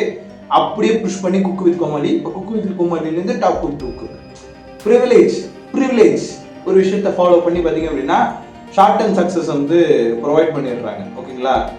அவங்க டவுன்ஃபாலாகவே இருந்தாலும் கூட அவங்கள வச்சு வேற ஒரு விஷயத்த பண்ணிடுறாங்க. அதுவும் பார்த்தீங்க அப்படின்னா நல்லபடியாக சக்ஸஸ்ஃபுல்லாக போயிடுச்சு. ஓகே, இதை அப்படியே விட்டுருவோம். கூலின்னு சொல்லி ஒரு படம் ரிலீஸ் ஆனிச்சு ஆகஸ்ட் மாதம் 14. அது கூட வார் 2 ரிலீஸ் ஆனிச்சு. கூலி படத்துக்கு இவங்க பண்ண ப்ரமோஷனு அப்பா, அதுலேயும் லோகேஷ் கனகராஜ் வந்து எனக்கு தெரிஞ்சு எந்த பெரிய பிரைம் மினிஸ்டரை வச்சு கூட 2 மணி நேரத்துக்கு யாருமே இன்டர்வியூ எடுத்ததே கிடையாது, இன்டர்வியூ கொடுத்ததே கிடையாது. என் தலைவன் லோகேஷ் கனகராஜ் தலைவன் கோபிநாத்தோட சேர்ந்து இன்டர்வியூ கொடுத்துருந்தாப்புல 2.25 மணி நேரம். அந்த மாதிரி படத்தை ஹைப்பை ஏற்றி தள்ளிட்டாங்க. பரத் இங்க ஒரு பக்கம் பரத்வாஜ் அப்படின்னு சொல்லிட்டு கலாட்டா பிளஸ்ல இருப்பார் தெரியுமா, பரத் ரங்கநாதனா ஏதோ சம்திங். அந்த ரங்கநாதன் பார்த்தீங்க அப்படின்னா அவர் ஒரு பக்கம் இன்டர்வியூ கொடுத்துருக்காரு, பார்ட் 1 பார்ட் 1. அந்த மனுஷன் வந்து தமிழ் பேசுறதுனால இங்கிலீஷில் தான் இன்டர்வியூ கொடுப்பாப்புல, இங்கிலீஷில் தான் கேள்வி கேட்பாப்புல, இங்கிலீஷில் தான் பேசுவாப்புல. என்ன அது மாதிரி ஏன் கேட்டால் கலாட்டா ப்ளஸ் வந்து not for Tamil, not for south India, it's for all over India அப்படிங்கிற மாதிரி அவன் பேசுவாப்புல. அந்த மாதிரி இன்டர்வியூவில் எல்லா சேனல்லையும் ஸ்ட்ரிக்டாகவும் இன்டர்வியூ கொடுத்துருந்தாப்புல. சன் டிவியில் அதை வச்சு ஒரு ஷோவே பண்ணாங்க, ஒரு 40 நிமிஷத்துக்கு. அவங்க பாட்டு விளையாண்டுட்டு இருப்பாங்க, இங்கே இன்டர்வியூ கொடுத்துருப்பாரு. அந்த மாதிரியெல்லாம் கொடுத்து லோகேஷ் கனகராஜ் அப்படி ஹைப் ஏற்றி அவ்வளோப்பா சம்பவம் பண்ண போகிறாங்க. ரஜினிகாந்திலாம் எவனும் படம் பார்க்க போகிறது இல்லை, லோகேஷ் கனகராஜுக்காக தான் எல்லாம் பார்க்குறாங்க. தலைவர் ஒரு பக்கம் ஹைப்பு இருந்தாலும் லோகேஷ் கனகராஜுக்காக, ஏன்னா ஆல்ரெடி பண்ண சம்பவங்கள்லாம் அப்படி. கைதி படம், மாநகரமே சம்பவம் தான். மாநகரம், கைதி, மாஸ்டரு, தொடர்ச்ச 3 ஹேட்ரிக்கு. 4வதா விக்ரம் வருது, விக்ரம் வந்து இண்டஸ்ட்ரி ஹிட்டு. அடுத்து லியோ வருது, லியோ பார்த்தா அது ஒரு பக்கம் மிக்ஸ்டு ரிவ்யூவாகவே இருந்தாலும் பாக்ஸ் ஆஃபீஸில் பொழந்து கட்டிடுச்சு. ஸோ இப்போ கூலி தலைவரோட பண்ண போகிறாரு, ஃபர்ஸ்ட் டைமாக காம்போ இணையுது அப்படிங்கிறப்ப ஒரு ஏகபோக எக்ஸ்பெக்டேஷனு. அது பார்த்ததுக்குன்னு டிஐஎஸ்சிகோ அப்படின்னு சொல்லிட்டு டிஸ்கோ சாங் இருக்கு இல்லைங்களா, அதை அப்படியே பழைய இதை ரீக்ரியேட் பண்ணி அனிருத் ஒரு பக்கம் டியூன் போட. ஆக்சுவலாக அது அனிருத் மட்டும் போடனது இல்லையா, சாயா பயங்கர் போட்டு பேஸ் டியூன். அது பேஸ் டியூன் வந்து சாயா பயங்கர் போட்டு அது வந்து அனிருத் ஆர்கனைசேஷன் பண்ணதா வந்து லேட்டராக அது தகவல் வந்துச்சு, இல்லைன்னு சொல்ல. அப்படிலாம் இருக்கிறப்ப அனிருத் வந்து சும்மாவே தலைவருக்காக செஞ்ச சம்பவம் தான். பேட்டைக்கு அப்புறம் பேட்டை, தர்பாரு, அப்புறம் டக்குன்னு பார்த்தா ஜெயிலரு, வேட்டையன், அப்புறம் வந்து நடுவில் சில படங்கள்லாம் வந்துச்சு, எனக்கு டக்குன்னு ஞாபகத்துக்கு வர மாட்டேங்குது. அப்படியே பார்த்தா இப்போ 5ஆவதா கூலியில் இணையிறாரு. ஓகேங்களா, புரியுதா? அப்போ ஏகப்போக எக்ஸ்பெக்டேஷனு. அரங்கம் திரட்டுமேன்னு ஒன்று வைக்கிறாரு, அது பேங்கர் ஒரு 53 செகண்ட் கிளிப்பு. இதை வச்சே ஹைப்பு, ஃபுல் ஹைப்பு. ஏன்னா 6 நடிகர்கள் இருக்காங்க. என்ன மெயின் ஆக்ட்ரஸாக பார்த்தீங்கன்னா 6 நடிகர்கள், ஒரு நடிகை. என்ன கர்நாடகாலேருந்து உபேந்திராவை கூப்பிட்டு வந்துட்டாங்க, ஆந்திராலேருந்து நாகார்ஜுனாவை கொண்டு வந்துட்டாங்க. என்னது நாகார்ஜுனாவா அப்படிங்கிற டெம்ப்ளேட்டும் ஃபேமஸ் ஆயிடுச்சு. அடுத்து கேரளாலேருந்து ஷோபினா கொண்டு வந்துட்டாங்க, மஞ்சுமல் பாய்ஸில் நடித்த ஷோபினா. அப்படியே பார்த்தீங்க அப்படின்னா ஷோபின்லேருந்து தமிழில் வந்து சத்யராஜ், ரஜினிகாந்த், அப்புறம் இங்கே ஸ்ருதிஹாசன். இந்த 6 எக்ஸ்டென்ட் ஒரு கேமியோ ஒன்று லாஸ்ட் சீனில் வர ஒரு கேமியோ ஆமீர் கான். எக்ஸ்பெக்டேஷன் எங்கேயோ போயிடுச்சு. 1000 கோடி அடிச்சு அவனுன்ட்டு பிக்ஸில் இருந்தாங்க எல்லாருமே. ரஜினி படம் ஒரு பக்கம், ரஜினி ரசிகர்கள் ஒரு பக்கம், லோகேஷ் கனகராஜ் ரசிகர்கள் ஒரு பக்கம், அங்கிட்ட போனால் அந்தந்த இண்டஸ்ட்ரியில் இருக்கிற அந்தந்த ரசிகர்கள் ஒரு பக்கம். படம் ஆகஸ்ட் 14ஆம் தேதி வந்துச்சு. ஃபஸ்ட்டு ஷோவில் ஃபஸ்ட்டு ஒரு வாரம் வரைக்கும் டிக்கெட்டை ஃபுல்லாக புக் பண்ணியிருக்காங்க, ப்ரீ புக்கிங். ஓகேங்களா, ப்ரீ புக்கிங் பண்ணிட்டாலே ஒரு நாளோட வசூல் அப்படிங்கிற மாதிரி கணக்கெடுத்து பண்ணிடுவாங்க. அந்த வசூல் கால்குலேஷன்லாம் பார்த்தீங்க அப்படின்னா டிக்கெட்டில் வசூல் கால்குலேஷன்னா ப்ரீ புக்கிங் பண்ணாங்கல்ல, அதை ஆட் பண்ணிடுவாங்க. அதை ஆட் பண்ணி அதை ஃபஸ்ட்டு டே கலெக்ஷன் அப்படிங்கிற மாதிரி சொல்லிடுவாங்க. ஓகேங்களா, அப்படி இல்லை அதை தாண்டி ஃபர்ஸ்ட் டேல இருந்து கலெக்ஷன் அதிகமாகிடுச்சு அப்படின்னா அந்த ஃபர்ஸ்ட் டே கலெக்ஷன் சொல்லிட்டு ப்ரீ புக்கிங்கில் இவ்வளோ கலெக்ட் ஆகிருக்கு அப்படின்னு சொல்லி ஒன்று பண்ணுவாங்க. இது வசூலோட கான்செப்ட். ஆக்சுவல் வசூல் வந்து டிக்கெட்டு முறையாக டிக்கெட்டோட காசு வந்து 100 ரூபாய்க்கெல்லாம் வச்சு பண்ணுறதில்ல. எடுத்தோடனே 1000 ரூபா 2000 ரூபா அப்படி டிக்கெட்டை வசூலை வந்து இது பண்ணி முதல் நாளுக்கு இவ்வளோ இது ஆயிடுச்சு அப்படின்னு சொல்லிட்டு ஒரு கணக்கு காமிப்பாங்க. இது ஒரு பிஸ்னஸ். கூலி படம் வந்துச்சு, எல்லாரும் அப்படியே எல்லாம் ஒரு சில சீன்ஸ் கொஞ்சம் ஐகானிக்காக இருந்தாலும் கூட முக்கால்வாசி நெகட்டிவிட்டி தான் ஸ்ப்ரெட் ஆனிச்சு. லோகேஷ் கனகராஜோட படமாடா இது, என்னடா படம் எடுத்து வச்சிருக்கா லோகே அப்படின்ட்டு எல்லாருமே முக்கால்வாசி பேர் காண்டாயிட்டாங்க. யோ விக்ரம்னு ஒரு படம் எடுத்தீங்கன்னா எவ்வளோ பர்ஃபெக்டாக அந்த ஸ்க்ரீன் பிளேலேருந்து எல்லாமே பர்ஃபெக்டாக இருக்கும். ரைட்டர் ரத்னகுமார்னு ஒருத்தர் இருக்கார். ஓகேங்களா, அவரும் டேரக்டர் தான், ஆனால் ரைட்டராக ரத்னகுமார் வந்து லோகேஷ் கனகராஜுக்கு பக்கபலமாக இருந்தார். ஆனால் இந்த கூலி படத்தில் அவர் பக்கபலமாக இல்லை அப்படிங்கிற ஒரு ரீசன்னால கூலி படத்தில் ஃபுல் லாஜிக் மிஸ்டேக் சீன்ஸ் வந்து இந்த சீனுக்கு இந்த பர்பஸ் என்ன எதுவுமே ஒரு கன்வின்சிங்காகவே இல்லாத சில ஒரு அன்கன்வின்ஷனல் மூவியாக பார்த்தீங்க அப்படின்னா லோகேஷ் கனகராஜ் அவர்களோட கரியர்லேயே இந்த ஃபஸ்ட்டு டிசாஸ்டர் மூவினா அது கூலி தான். என்ன தலைவர் வந்து வரிசையாக ஃப்ளாப் படமாக கொடுத்துட்ருக்காரு, அது வேறு விஷயம். ஜெயிலருக்கு அப்புறம் 2 படம் ரிலீஸ் ஆனிச்சு, ரெண்டுமே சொல்லிக்கிற மாதிரி இல்லை. வேட்டையன் கூட பரவாயில்ல, ஆனால் லால் சலாம்லாம் வந்து முடிஞ்சிருச்சு, கதையை முடிச்சு விட்டாங்க. இப்போ இந்த கூலி படம் வந்து சன் பிக்சர்ஸ் பண்ணது. இப்போ அதுக்கு அடுத்து ஜெயிலர் 2 வேறு இருக்குது. ஜெயிலர் 2ல் ஐ திங்க் நெல்சன் கரெக்டாக கொண்டு வந்துடுவான்னு நினைக்கிறேன். ஏன்னா அதான் ஜெயிலர் 1 அந்த ஜெயிலருடைய டெம்ப்ளேட் அப்படியே இந்த ஜெயிலர் 2ல் ஃபிக்ஸ் பண்ணி நான் இந்த மாதிரி ஒரு படம் பண்ணுறேன் அப்படின்னு சொல்லலாம் பண்ணால் சத்தியமாக எழுத மாட்டாங்க. கொஞ்சம் கதையை இன்னும் தீமேட்டிக்கலாக சேஞ்ச் பண்ணி அது ஃபர்ஸ்ட் பார்ட்டை விட செகண்ட் பார்ட் வந்து ஒரு ஸ்டாண்டலோன் சீக்குவலாக இருக்கும் அப்படிங்கிற ஒரு இடத்த நான் அந்த இடத்துல சொல்லிக்கிறேன். அதே சமயத்தில் பேன் இந்தியன் ஆர்டிஸ்ட் இருந்தால் தான் பேன் இந்தியன் சினிமா கொடுக்க முடியும்லாம் கிடையவே கிடையாது. நம்ம சினிமாவில் இருக்கிற ஆர்டிஸ்ட் எத்தனையோ நடிகர்கள் இருக்காங்க. எம்எஸ் பாஸ்கர் அவர்கள் நேஷனல் அவார்டு வாங்கினாரு. நேஷனல் அவார்டில் நிறைய அன்கன்வென்ஷனல் இருந்தாலும் கூட நமக்கு தெரிஞ்ச ஒருத்தர் வந்து பார்த்தீங்கன்னா எம்எஸ் பாஸ்கர் இருக்காங்க, டக்குன்னு பார்த்தா ஊர்வசி அம்மா இருக்காங்க, அப்புறம் பார்த்தா நடிகர் நாசர் இருக்காரு. இவங்களாம் பேன் இந்தியன் லெவலில் ஆக்ட் பண்ணக்கூடியவங்க. ஏன் பிரகாஷ்ராஜ் சொல்லும் 5 லாங்குவேஜ்லேயும் பண்ணக்கூடியவர். இந்த மாதிரி சில ஆர்டிஸ்டையும் நம்பி கொஞ்சம் பேன் இந்தியன் சப்ஜெக்ட்லாம் பண்ணலாம். என்ன பேன் இந்தியனில் பண்ணக்கூடிய ஸ்டஃப் இருக்கிற ஆர்டிஸ்ட்டை கூப்பிட்டு பண்ணுங்கன்னா அந்தந்த ஸ்டேட்டில் இருக்கிற ஒரு முக்கிய புள்ளிகளை வச்சு கேரக்டரை கரெக்டாக யூஸ் பண்ண தெரியல. ஒரு ஆர்டிஸ்ட்டை உபேந்திராங்கிறவர்கள்லாம் எப்படி யூஸ் பண்ணலாம், எவ்வளோ கேலிபர்கள் ஒரு ஆர்டிஸ்ட்டு, அவரை வந்து பார்த்தீங்க அப்படின்னா யூஸ் பண்ண தெரில. அப்புறம் வேற என்ன, ஷௌபின் மட்டும்தான் எனக்கு தெரிஞ்ச இந்த படத்தில் உருப்படியாக நடிச்சிருக்குது. நாகார்ஜுனாலாம் எதுக்கு வில்லன்னு சொல்லிட்டு நிற்கிறாங்கன்னு எனக்கு தெரியல. முதல்ல ஏன் நாகார்ஜுனா வில்லனுங்கிறாங்க அப்படின்னு இருந்துச்சு. எது நாகார்ஜுனாவா? நாகார்ஜுனா ஒரு சீக்கிரத்தில் கதையை ஒத்துக்க மாட்டாருங்க. எப்படிங்க ஒத்துக்க வச்சிங்க அப்படின்னா ஒரே ஒரு சீனு அந்த படத்தோட மெயின் ட்விஸ்ட் பார்த்தீங்க அப்படின்னா ஷௌபினோட ஒய்ஃபாக நடித்தவங்க. அவங்க வந்து ஒரு கன்னட ஆர்டிஸ்ட்டு, அவங்க வந்து ஒரு ஃபீமேல் ஆர்டிஸ்ட் தான், கன்னடா ஃபீமேல் ஆர்டிஸ்ட்டு. அந்த பர்சன் ரச்சிதா ராம் அவங்க வந்து பார்த்தீங்கன்னா ஷௌபினோட ஒய்ஃபுங்கிற மாதிரி ஒரு ட்விஸ்ட் வரும். ஆனால் அந்த ரச்சிதா ராம் அவர்கள் வந்து நாகார்ஜுனுக்கும் பையனாக நடிச்சவனோட ஒரு அஃபேர் இருக்கிற மாதிரி ஒரு சீனு. அந்த இதில் பார்த்தீங்க அப்படின்னா அந்த அஃபேர் வச்சுக்கிறதுக்கு ரீசன் என்னன்னா, நாகார்ஜுனாவை அட்டாக் பண்ணணும், அவனோட அந்த இல்லீகல் பிஸ்னஸ் மூலியமா சம்பாதிக்கிற அந்த ஏர்னிங்ஸை இது பண்ணணும், அடையணும் அப்படிங்கிறதுக்காக அப்படி ஒரு சம்பவம் பண்ணுவோம் அந்த அம்மா. அது ஒரு படத்தோட ட்விஸ்டாக வச்சுருக்காங்க. அது நீ அந்த மாதிரி நடிக்க தேவையில்லை, டேரெக்டாக நீ அவங்களை கல்யாணம் பண்ணிட்டு ஷௌபினை கைட்டி விட்டினா துட்டாவது கிடைச்சிருக்கும் இல்லை சொல்கிறேன். ஆனால் அது மாதிரி ஒரு இல்லாஜிக்கலான சீன்ஸ், ஏன் இப்படி ஒரு வழி இருக்கு, ஆனால் ஏன் இப்படி பண்ணுறாங்க அப்படிங்கிற ஒரு கேள்வி இருந்துச்சு. இதெல்லாமே போயிட்டு இருந்துச்சு. அப்போ வந்து இந்த படத்துக்கு நாகார்ஜுனா ஏன் இந்த படத்துக்கு தேவைப்படுறாரு அப்படின்னா, தான் பையனை ஏமாத்தின பொண்ணை தாங்கையாலேயே சாவடிக்கிற மாதிரி ஒரு சுச்சுவேஷன் இருக்குது. அந்த ஒரு சுச்சுவேஷனுக்காகவே நான் பண்ணுறேன்டா எப்பா வில்லன், இந்த இடத்துல நான் வில்லனாவே இருந்துட்டு போறேன்டா எப்பான்னு சொல்லி மனுஷன் கன்வின்ஸ் ஆகி பண்ணியிருக்காரு அப்படின்னு எனக்கு தோணுது. ஒய்ஃப் ஓகே, இதெல்லாமே போயிட்டு அட்டின்னு கூடிய ஆடியோ லான்ச்சில் எல்லாம் பெரிய அளப்பறையா இருந்துச்சு. தனி ஒரு ஷோ ஒன்று நடத்துறாங்க. இப்போ ரீசெண்டாக சத்யராஜும் ஸ்ருதிஹாசனும் ஒரு ஷோ பண்ணிட்டு இருக்கிறப்ப சத்யராஜ் அவர்கள் வந்து பாராட்டுறாரு, கமலை பாராட்டணும்னு பண்றாரு. எல்லா லாங்குவேஜையும் அவர் போய் பண்றாரு. சில லாங்குவேஜ்லும் கத்துக்கிட்டு போய் அந்த படத்துல போய் நடிச்சுட்டு வந்து நிற்கிறாரு. குறிப்பாக பெங்காலி அவர் தெரியும், தமிழ், தெலுங்கு, மலையாளம், கன்னடம், ஹிந்தி, பெங்காலி இந்த மாதிரி சில பேன் இந்தியன் லெவலில் படங்கள் பண்ணியிருக்காரு. நம்ம கமல் சாரை பற்றி தெரியும். 80ஸ்லேயே வந்து 5 லாங்குவேஜில் சில்வர் ஜூப்ளி அடிச்சு கொடுத்த ஒரே ஆர்டிஸ்ட் எனக்கு தெரிஞ்சு கமல் தான்.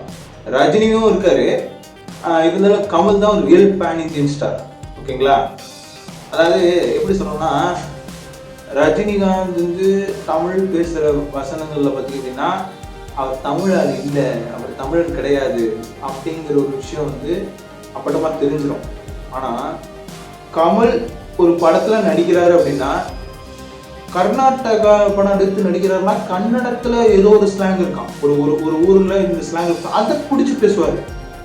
அத்தன்டிக்கல் கன்னடிகனா மாறிடுவார். திடீர்னு இங்கிட்ட தெலுங்குல நடிக்கிறோம்னா அத்தன்டிக்கல் தெலுங்குவா மாறிடுவார். மலையாளத்தில் கேரளாவில் மலையாள படங்கள்லாம் அவர் நடிச்சிட்டு இருக்கிறப்ப, மலையாளத்தில் கமல் சார் நடிச்சிட்டு இருக்கிறப்ப, ஐயோ உண்மையாகவே மலையாளி தான் போல கமல் சார் அப்படின்னு அப்படி நம்ப வைப்பாரு. ஏக்கு செகிலியெல்லாம் அங்கே போனுச்சே பாலிவுட்ல, அப்படியே ஹிந்திக்காரங்களோட இது அத்தன்டிக்கல் ஹிந்தி ஸ்லாங்கு. யாரா நீ அப்படிங்கிற மாதிரி கமலா அப்படியே வியந்து பார்த்தாங்க. ஓகேங்களா? தெலுங்குலேயும் வந்து வெரைட்டி ஆஃப் தெலுங்கு பேசிக்கிட்டு இருக்காரு. ஏக்கு செகிலி படத்தில் வந்து ஹிந்திய வெரைட்டியாக பேசியிருப்பாப்புல. அந்த மாதிரி அத்தன்டிக்கலாக இருக்கக்கூடிய ஓஜி பேன் இந்தியன் ஸ்டார் யாருன்னா நம்ம உலக நாயகர் கமல்ஹாசன் மட்டும்தான்.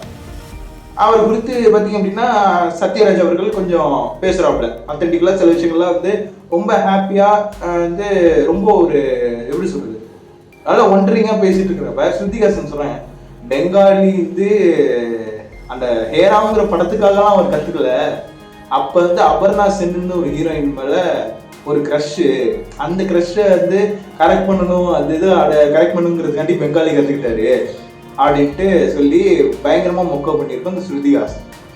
ஓகேங்களா? இது ஒரு பக்கம். கூலி படம் இப்படி ஒரு பக்கம் போயிட்டு இருந்துச்சு. கைஸ், இதில் இன்னொரு விஷயம், அந்த கூலி படம் ரிலீஸ் ஆனிச்சிங்களா? அந்த கூலி படம் ரிலீஸ் ஆனதும் இல்லாமல் அது முதலமைச்சர் அவர்களுக்கும் துணை முதல்வர்களுக்கும் ஒரு ப்ரீமியர் காட்சி இது பண்ணியிருக்காங்க, அரேஞ்ச் பண்ணியிருக்காங்க. சன் பிக்சர்ஸ் மூலிமா அரேஞ்ச் பண்ணியிருக்காங்க. நம்ம முதல்வர் ஐயாவும் நம்ம துணை முதல்வரும் பார்த்துருந்தாங்க. இதில் ஹைலைட் என்னென்னா, அன்னைக்கு நடந்த அந்த நாளில் அவர் ப்ரீமியம் பார்த்த அந்த ஷோ, அந்த டேல தூய்மை பணியாளர்கள்லாம் போராட்டம் பண்ணியிருக்கிறாங்க. அதை பற்றி கொஞ்சம் கூட கவலைப்படாமல் பார்த்தீங்க அப்படின்னா, கூலி படத்துக்கு வந்து இவ்வளோ முக்கியத்துவம் கொடுக்குறாரு முதல்வர் அப்படின்னு சொல்லிட்டு ஒரு பக்கம் நெகட்டிவிட்டியும் ஸ்ப்ரெட் ஆனிச்சு. ஆனால் லோக்கி அண்ணா வந்து பார்த்தீங்க அப்படின்னா ஒரே நாளில் 2 பேருக்கு சம்பவம் பண்ணி வச்சிருக்காப்புல. ஒன்று சூப்பர் ஸ்டாருக்கு, இன்னொன்று நம்ம நடப்பாட்சியில் இருக்கிற நம்ம சிஎம் ஸ்டாலின், 2 பேருக்குமே சிறப்பான தரமான சம்பவத்தை பண்ணிவிட்டாப்புல அப்படின்னு சொல்லி இன்னொரு பக்கமும் பார்த்தீங்க அப்படின்னா லோகேஷ் கனகராஜ் அவர்களுக்கு ஒரு ஆதரவு வலை இதாகிட்டு இருக்கு. அது யார் கொடுப்பான்னு உங்களுக்கே தெரியும், தெரிஞ்சிருந்தா கமெண்ட்ல சொல்லுங்க. மாநாடு பற்றியும் நம்ம கொஞ்சம் பேசிட்டோம். நம்ம என்ன அதெல்லாம் வந்து எனக்கு தெரிஞ்சு விஜய் அவர்களுக்குன்னு ஒரு ஸ்டாண்ட் இருந்ததை வந்து அவரே குறைச்சிக்கிட்டாரோ, இப்படிலாம் பேசினாதான் மக்கள் ஏற்றுப்பாங்க அப்படிங்கிற மாதிரி அவர் வந்து நினச்சிட்டாரு போல. இல்லை, பேச சொன்னதும் நம்ம தான், நம்மளுக்கு தான், நம்ம நெட்டிசன்ஸ் தான். இவர் என்ன இப்படிலாம் பேச மாட்டேங்கிறாரு, இவர் ஏன் இப்போ ரொம்ப பம்புறாரு, இவர் ஏன் வந்து சில விஷயங்களை வந்து டைரெக்டாக எடுத்தவங்க கவுத்தன்னு பேச மாட்டேங்கிறாரு அப்படின்ட்டு. அந்த மனுஷனோட ஸ்டாண்டு நல்லா தான் இருந்துச்சு. இந்த மாநாட்டில் கெடுத்து விட்டாங்க. போன மாநாட்டிலேயாவது கொள்கை என்னென்ன, இது என்ன, இது என்னன்னு தெளிவாக சொன்னார். இந்த இடத்துல தெளிவாக சொல்கிறது இல்லை, அது எல்லாம் ரோஸ்ட் பண்ணுற விதமாக பார்த்தீங்க அப்படின்னா சில கருத்துக்களை வந்து அவர் முன்னெடுத்து வச்சுட்டு இருந்தார். ஆனால் எனக்கு தெரிஞ்ச இந்த ஆணவ படுகொலை கான்செப்ட்லாம் பற்றி பேசியிருக்கலாம். ஏன்னா அதை பற்றி பேசியிருக்கலாம். இந்த வரதட்சணைலாம் இன்னமும் நடந்துகிட்டு இருக்கு, அதை குறித்தும் பேசியிருக்கலாம் இந்த மாதிரி. ஆனால் அதை தாண்டி ஏதோ சிஎம்க்கும் இவருக்கும் பர்சனலாக ஏதோ வெஞ்சன்ஸ் இருக்கிற மாதிரி அட்ரஸ் பண்ணுற விதம் வந்து எனக்கு கொஞ்சம் பிடிக்கல. அது நல்லா இல்லை, அது நல்லாவும் இல்லை. ஓகேங்களா? இப்போ சீமான் அவர்கள் என்னென்னமோ அவதூறான விஷயங்கள்லாம் பண்ணிட்டு இருக்காரு. ஏன் இன்னும் வரைக்கும் அவர் கைது பண்ணாமல் வச்சுருக்காங்க? ஏன்னா ஆட்சியாளர்களுக்கு சீமான் மாதிரியான ஆள் தேவைப்படுது. ஓகேங்களா? அதனால அவரை வந்து ஏதோ ஒரு டீலிங் இருக்கிறது விட்டு தானே. ஆனால் இவர் வந்து விஜய் அவர்கள் வந்து எந்த டீலிங்கும் இல்லை. அவரோட படங்கள் சன் டிவியில் டிஆர்பிக்காக ஓடுது, மற்றபடி வேற எந்த டீலிங்கும் இல்லை. சன் டிவி டிஆர்பியில் டவுன் ஆகிற டைமில் ஏதாவது ஒரு விஜய் படத்தை போட்டு ஏற்றிடுவாங்க, அதுக்கு மட்டும்தான். மற்றபடி என்னதான் ஆச்சு நம்ம தளபதி விஜய்க்கு அப்படிங்கிற ஒரு கான்செப்ட் எனக்கு வந்து ரொம்ப போட்டு வருத்தி எடுத்துருச்சு. இதெல்லாம் ஒரு பக்கம் போக, திடீர்னு நம்ம ரவி மோகன் ஒரு ப்ரொடக்ஷன் ஹவுஸை ஆரம்பிக்கிறாரியா. ரவி மோகன் ஸ்டுடியோஸ் அப்படின்னு சொல்லிட்டு ஒரு லான்ச். இது வரைக்கும் ஒரு படத்துக்கு பாட்டுக்கு லான்ச் வைப்பாங்க, ஒரு ஃபர்ஸ்ட் லுக்குக்கு லான்ச் வைப்பாங்க, ஏன் ஆடியோ லான்ச்சுன்னு சொல்லிட்டு அரசியல் மாநாடு மாதிரி பேசியிருப்பாங்க. லேட்டராக அவங்களும் அரசியலுக்கு வந்து பேசிட்டு தான் இருக்காங்க. இப்படிலாம் இருக்கிறப்ப ஒரு மனுஷன் வாழ்க்கையில எவ்வளோ பெரிய நரகத்தை சம்பாதிச்சுட்டு, நரகத்தை பார்த்துட்டு இப்போ அடுத்த கட்டத்தை நோக்கி போனோம். நான் நடிகர் ஜெயம் ரவியா 23 வருஷமா நான் நிறைய பேங்கர் ஃபிலிமா கொடுத்துருக்காரு. அவர் படம்லாம் நீங்க எடுத்து பார்த்தீங்கன்னா ஒரு யூனிக் சப்ஜெக்ட் இருக்கும். அந்த என்னதான் நீங்க தெலுங்கு ரீமேக்னே சொல்லவும் கூட நம்ம ஆளு நடிச்சா அப்படி இருக்கும். ஒரு ஹை கிளாஸ் பர்சனுக்குன்னா அந்த ஒரு அத்தன்டிக்கல் இருக்கும், ஒரு லோ கிளாஸ் பர்சனோட இது இருந்தால் அப்படியே அந்த அத்தன்டிக்கல் இருக்கும், ஒரு ரகட் பாயோட அத்தன்டிக்கல், ஒரு பார்த்தீங்க அப்படின்னா ஒரு சாக்லேட் பாய்க்கு ஒரு அத்தன்டிக்கல். அந்த ஒரு அத்தன்டிக்கலாக ஒரு ரியலிஸ்டிக்கா, அத்தன்டிக்கல் ரிப்பீட்டடாக அதே சொல்கிறானேன்னு நினைக்காதீங்க. அத்தன்டிக்கல்னா ஆதாரபூர்வமான, ஓகேங்களா? அது மாதிரி ரொம்ப க்ளோஸராக அந்த கேரக்டராகவே லீவ் பண்ணி அந்த படத்தில் வந்து பார்த்தீங்க அப்படின்னா தனக்குன்னு ஒரு தனித்துவமான பிடிச்சிருக்கிற ஜெயம் ரவி நமக்கு பரிச்சயமானவர் தான். ஆனால் காதலிக்க நேரம் இல்லை அப்படிங்கிற ஒரு திரைப்படத்துக்கு அப்புறம் என்ன ஜெயம் ரவிலாம் கூப்பிடாதீங்க, ரவி மோகனே கூப்பிடுங்க. அதுக்கு காரணம் யாரு? நம்ம விஜய் சுற்று பண்ண ஒரு சின்ன வேலை. என்ன, அந்த சில விஷயங்கள் பண்ணதுக்கு அப்புறம் அவன் கடுப்பாகி, நம்ம ஜெயம் ரவி கடுப்பாகி ஒரு ட்வீட்டை போட்டாரு, என்ன இனிமேலாம் ஜெயம் ரவிலாம் கூப்பிடாதீங்க, என்ன ரவி மோகனே கூப்பிடுங்க அப்படின்ட்டு. ஏன்னா ஜெயம்னு ஒரு படம் 23 வருஷத்துக்கு முன்னாடி ரிலீஸ் ஆனிச்சு, இன்னும் அதை வச்சுக்கிட்டே நீங்க எது பண்றீங்க அப்படிங்கிற மாதிரி ஏதோ பேசி அவர் கொஞ்சம் ஹர்ட் ஆயிருக்காரு அந்த இன்டர்வியூல. அது எல்லாத்தையும் மேனேஜ் பண்ணி இன்டர்வியூ முடிச்சதுக்கு அப்புறம் ஒரு 1 or 2 டேஸ்ல பார்த்தீங்க அப்படின்னா அஃபீஷியலாகவே என்னை ரவி மோகனே கூப்பிடுங்க அப்படின்ட்டு போயிட்டாரு. அதை தாண்டி அவருக்கு இன்னொரு பர்சனல் பிரச்சனையும் இருந்துச்சு. அது ஆர்த்தி ரவின்னு இருக்காங்க இல்லைங்களா, இன்னும் ஸ்டில் அந்த மேடம் வந்து ஆர்த்தி ரவின்னு தான் வச்சுருக்காங்க. ஒரு செப்பரேஷன் நோட்டீஸ் வந்து நம்ம ஜெயம் ரவி சைட்லேருந்து அவங்க கொடுத்துருக்காங்க. ஏன்னா அவங்க பண்ண டாக்ஸிக் ஃபெமினிட்டின்னு ஒன்று இருக்கு இல்லைங்களா, அந்த டாக்ஸிக் ஃபெமினிட்டியோடைய ஸ்டாண்ட்லேருந்து பார்த்தீங்க அப்படின்னா அவங்க ஒரு சில விஷயங்கள் பண்ணியிருக்கிறாங்க. இப்போ சமீப காலமாக தனி ஒருவனுக்கு அப்புறம் எந்த படமும் சரியாக போகலை. அதுக்கு பிக்கஸ்ட் ரீசன் ஒரு ஃபேமிலி தான். டிக் டிக் டிக் படம் கூட நல்லா இருந்துச்சு. 2017க்கு அப்புறம் ஒரு சரியான பிச்சே இல்லை. அடங்கமரு கூட ஓகே தான், சரி 2018 கூட வச்சுக்கலாம், நல்ல படங்கள் இருக்குன்ட்டு. 2019 கோமாளி இருந்துச்சு. சரி, அதுக்கு அடுத்து 2020ஸ்லேருந்து ஒரு சரியான கம்பேக்கே இல்லை, ஒரு ப்ராப்பரான மூவிஸும் இல்லை. எல்லாமே பார்த்தீங்க அப்படின்னா இப்படிலாம் ஒரு படம் நடிச்சாரா, சொல்லவே இல்லை அப்படிங்கிற மாதிரியான சில திரைப்படங்கள் தான் அவர் நடிச்சிருக்காரு. ஏன்னா அது சொல்றீங்க அப்படிங்கிற மாதிரி. இந்த கதை தேர்வுகள் இந்த லாக்டவுன் டைம்ல எல்லாம், குவாரண்டைன் டைம்ல எல்லாம் பார்த்தீங்க அப்படின்னா அதே தேர்வுகள் ஜெயம் ரவி சார் எடுக்கிறது இல்லையா. அவங்க ஆர்த்தி இருக்காங்க இல்லைங்களா, அவங்க மூலியமா அவங்க அம்மாவுக்கு என்ன சொல்றாங்களோ அந்த கதையில தான் அவர் நடிச்சுட்டு போகணுன்ட்டு சில ரூல்ஸ் அண்ட் ரெகுலேஷன்ஸ் எல்லாம் இது பண்ணாங்க. அதாவது தன்னோட குடும்பத்தை விட்டுட்டு வீட்டோட மாப்பிள்ளையா வாழ்ந்திருக்காப்புல மனுஷன், ஓப்பனா சொன்னான். அப்படி வாழ்ந்திருக்காரு. எத்தனை வருஷமா அந்த மாதிரி ஒரு வாழ்க்கை வாழ முடியும்? அப்ப யோசிச்சிருக்காரு, செப்பரேஷன் கொடுத்துடலாம் அப்படின்ட்டு, டிவோர்ஸ் அப்ளை பண்ணிடலாம் அப்படிங்கிற மாதிரி அவர் கொடுத்து அவர் சைட்லேருந்து ஒரு பண்ணியிருக்காரு. கெனிஷா அப்படிங்கிற ஒரு singers as well as she is also an actor and வந்து ஒரு தெரபிஸ்டும் கூட. அவங்க வந்து ஒரு ஹெல்ப்னால, சைக்காலஜி தெரபிஸ்ட் அவங்களோட ஹெல்ப்னால நம்ம ரவி மோகன் அவர்கள் வந்து கொஞ்சம் ரெக்கவர் ஆகிருக்காரு. இந்த டாக்ஸிக்கான ஃபெமினிட்டிலேருந்து ரெக்கவர் ஆகிறதுக்கு அப்படி ஒரு பர்சன் தேவைப்பட்டிருக்காங்க. ஆனால் இப்போ நம்ம கல்ச்சர் படி பார்த்தீங்க அப்படின்னா அது ரொம்ப தப்பான ஒரு விஷயம். என்ன இருந்தாலும் ஜெயம் ரவி சார் அப்படி செஞ்சிருக்க கூடாது அப்படின்னு தான் எல்லாருமே சொல்றாங்க. இருந்துச்சு ஜெயம் ரவி சாரையே தப்பா யாரும் மீன் பண்ணல, ஓகேங்களா? ஏன்னா ஒரு ஆணுக்கு இருக்கிற கஷ்டத்தை வந்து வெளியில சொன்னாலும் அதை கேட்குற மனப்பான்மை இங்க இருக்கிற சமூகத்துக்கே இல்லை. பெண்களுக்கு பிரச்சனைனா குரல் கொடுக்கும், ஆதரவு தெரிவிக்கும். ஆனா ஒரு ஆணுக்கு இழைக்கப்படுற அநீதிக்கு யாரு எந்த சைட்லேருந்தும் ஒரு பொண்ணு துரோகம் பண்ணா அவளால இந்த உலகத்துல வாழ முடியும். ஆனா ஒரு ஆண் தவறு செஞ்சுட்டாலே போதும், தவறுமே அது முத்திரை குத்தி அவனோட வாழ்வாதாரத்தை மொத்தமா காலி பண்ணிடுவான். அப்படி இருக்கிற ஆண் வர்க்கத்துல ரவி மோகன் சார் வந்து கொஞ்சம் அதுலேருந்து வெளியில வந்துட்டாரு. அந்த டாக்ஸிக் ஃபெமினிட்டிங்கிற ஒரு கான்செப்ட்லேருந்து வெளியில வந்து அடுத்த லெவல் ஆஃப் ஸ்டேஜிங்க்கு அவர் சினிமா இண்டஸ்ட்ரிக்கு செய்யக்கூடிய ஒரு விஷயமா தயாரிப்பாளர் அவதாரம் எடுத்திருக்காரு. அதுல முதல் திரைப்படம் ப்ரோ கோட். கிட்டத்தட்ட அந்த படத்தோடைய அந்த ப்ரோ கோட் அப்படிங்கிற படத்தோடைய ஒரு எப்படி சொல்றது, ப்ரோமோ 5 minutes ப்ரோமோ கைஸ், வேற லெவல்ல ஒரு ப்ரோமோ கட்டு. அதுல பாத்தீங்க அப்படின்னா கிறிஷ்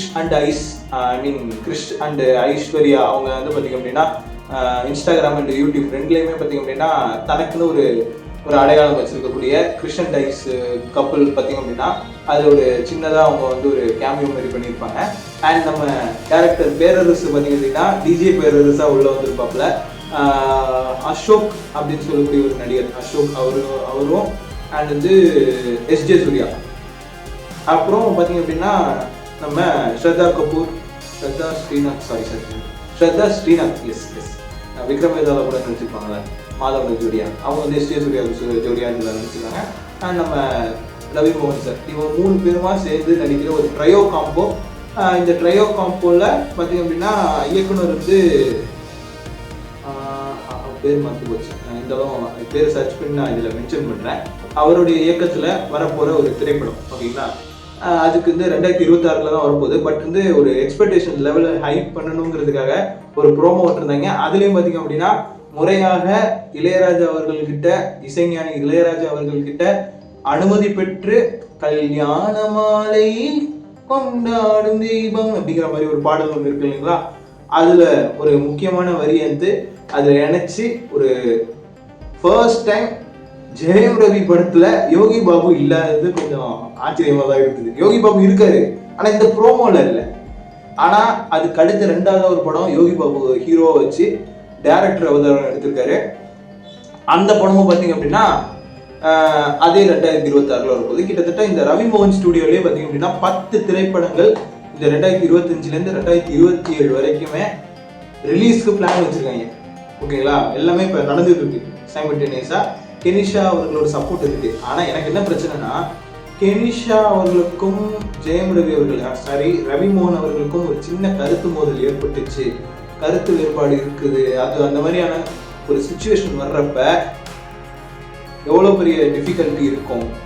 அப்போ இந்த இனிஷியேட்டிவ்ஸ் எல்லாமே பார்த்தீங்க அப்படின்னா அப்படியே பாதியிலே ஹோல்ட் ஆகிறப்ப தயாரிப்பாளர் ஜெயம் ரவி, அதாவது தயாரிப்பாளர் ரவி மோகனா அவர் எவ்வளோ பெரிய ஸ்ட்ரகிளெல்லாம் ஃபேஸ் பண்ண போகிறாருங்கிற பயம் தான் எனக்கு அதிகமாக தெரிஞ்சிச்சு. ஸோ அது ஏன்னா வந்து உண்மையாகவே ஆர்த்தி அவங்களோட சைட்லேருந்து எந்த ஃபால்ட்டும் இல்லாமல் இந்த மனுஷனா போய் மியூச்சுவல் செப்பரேஷனுக்கு நோட்டீஸ் கொடுத்துருக்காரு அப்படின்னாலும் கர்மா சும்மா விடாது. ஸோ இந்த மாதிரி எல்லாம் இருக்கிறப்ப எப்படி அதை ஹேண்டில் பண்ணி கொண்டு வர போகிறாரு. அண்ட் இன்னொரு விஷயம் சொல்லணும்னு இருந்தது, ரவி மோகன் ஸ்டூடியோ ப்ரொடக்ஷன் லான்ச் ஈவெண்ட் இருக்கு இல்லைங்களா, அதில் பார்த்தீங்க அப்படின்னா ஒரு இன்ட்ரெஸ்டிங்கான ஒரு சீன், ஒரு இது நடந்துச்சு, ஒரு சினாரியோ நடந்துச்சு, ஒரு ரீக்ரியேஷன் நடந்துச்சு கைஸ். அது என்னன்னா, சந்தோஷ் சுப்ரமணியம்னு ஒரு படம் ரிலீஸ் ஆனிச்சு, 2008 ரிலீஸ் ஆன திரைப்படம். அந்த சீன், அந்த படத்தோடைய ஒரு பர்டிகுலர் சீன் வந்து ரீக்ரியேட் பண்ணுற விதமாக ஜெனிலியா மேமே வந்து அந்த படத்தை வந்து ரீக்ரியேட் பண்ணாங்க. அவங்க வந்து அந்த ஈவெண்ட்டில் ஒரு ஒன் ஆஃப் த ஸ்பெஷல் கெஸ்ட்டாக வந்திருந்தாங்க. அது ரொம்பவும் இன்ட்ரெஸ்டிங்காக இருந்துச்சு. ஆனால் அவங்களோட ஒரிஜினல் வாய்ஸில் கேட்குறப்ப பயங்கர கிரிஞ்சாக இருந்துச்சு. அப்படின்னு அவங்க பண்ணது வந்து பயங்கர கிரிஞ்சாக இருந்தாலும் பரவாயில்ல, நாஸ்டாலஜியாக க்யூட்டியாக நாங்கள் வந்து அதை சில்லறை விட்டு சிதற விட்டோம். ஏன்னா அந்த ஒரிஜினல் அந்த முன்னாடி பண்ணது இருக்கு இல்லைங்களா படத்தில், அது வந்து சவிதா ரெட்டி அப்படிங்கிற ஒரு வாய்ஸ் ஓவர் ஆர்டிஸ்ட் வந்து அவ்வளோ அற்புதமாக அதை உயிர் சேர்த்துருப்பாங்க. இந்த இடத்துல அவங்களுக்கு ஒரு பாராட்டை தெரிவிச்சுக்கிறேன். அண்ட் அதே ஈவெண்ட்டில் நம்ம ஆங்கர் பாவனா வந்து பார்த்தீங்க அப்படின்னா யோகி பாபு சார் வந்து இன்சல்ட் பண்ணுற விதமாக சில விஷயங்கள் பண்ணாங்க. அந்த கிளிப்பை நீங்கள் பார்த்துட்டு வேணால் நீங்கள் வந்து ஒரு முடிவுக்கு வாங்க, ஓகேங்களா. அது எனக்கு ரொம்ப அது மாதிரி டிஸ்ரெஸ்பெக்ட்ஃபுல்லாக தான் தெரிஞ்சிச்சு, ஓகேங்களா. அந்த கிளிப்பு உங்களுக்காக இதோ. உங்களை நான் பார்க்கவே இல்லையே, எப்போ வந்தீங்க? லைன் எடுங்க கொஞ்சம், இல்லைங்க எங்களுக்காக. எல்லாரும் வணக்கம். வணக்கம். தேங்க்யூ. உங்க பின்னாடி தான் அப்படியா? இப்ப முன்னாடி வந்தீங்களா, அதனால தான் பார்த்தேன். ஒரு மைண்ட் வாய்ஸ் கேம் விளையாடலாமா? உங்க மைண்ட் வாய்ஸ்ல என்ன ஓடிக்கிட்டு இருக்குன்னு சொல்லுங்க, அதுக்கப்புறம் உங்களுடைய பிரதருக்கு உங்களுடைய வாழ்த்துக்கள் சொல்லுங்க. என் மைண்ட் வாய்ஸ் எப்பவுமே ரவி சார் என்னை நம்பி ஒரு படம் பண்ணுறாரு, பெருசாக பெரிய ஹிட் ஆகணும், அவர் ப்ரொடக்ஷன் பெரிய ப்ரொடக்ஷன் கண்டிப்பா நடக்கும். இப்படி நல்லவரா நடிச்சா மட்டும் என்ன, அந்த வாழ்த்துக்கள் கண்டிப்பா இருக்கு. அதை தாண்டி என்ன யோசிச்சுட்டு இருக்கீங்க?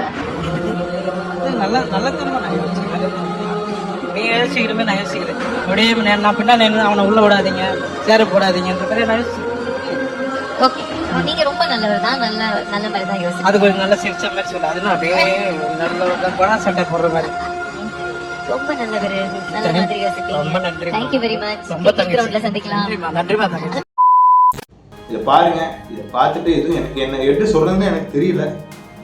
அதாவது முன்னாடி நம்ம சொல்லியிருந்தோம், ஆங்கர் ரம்யா அவர்கள் சிவகார்த்திகேயனை பார்த்து வயிறு எரிஞ்ச மாதிரி இந்த பாவனா அவர்கள் யோகி பாபு பார்த்து வயிறு எரிஞ்சதுக்கான காரணம் என்னன்னு எனக்கு தெரியல.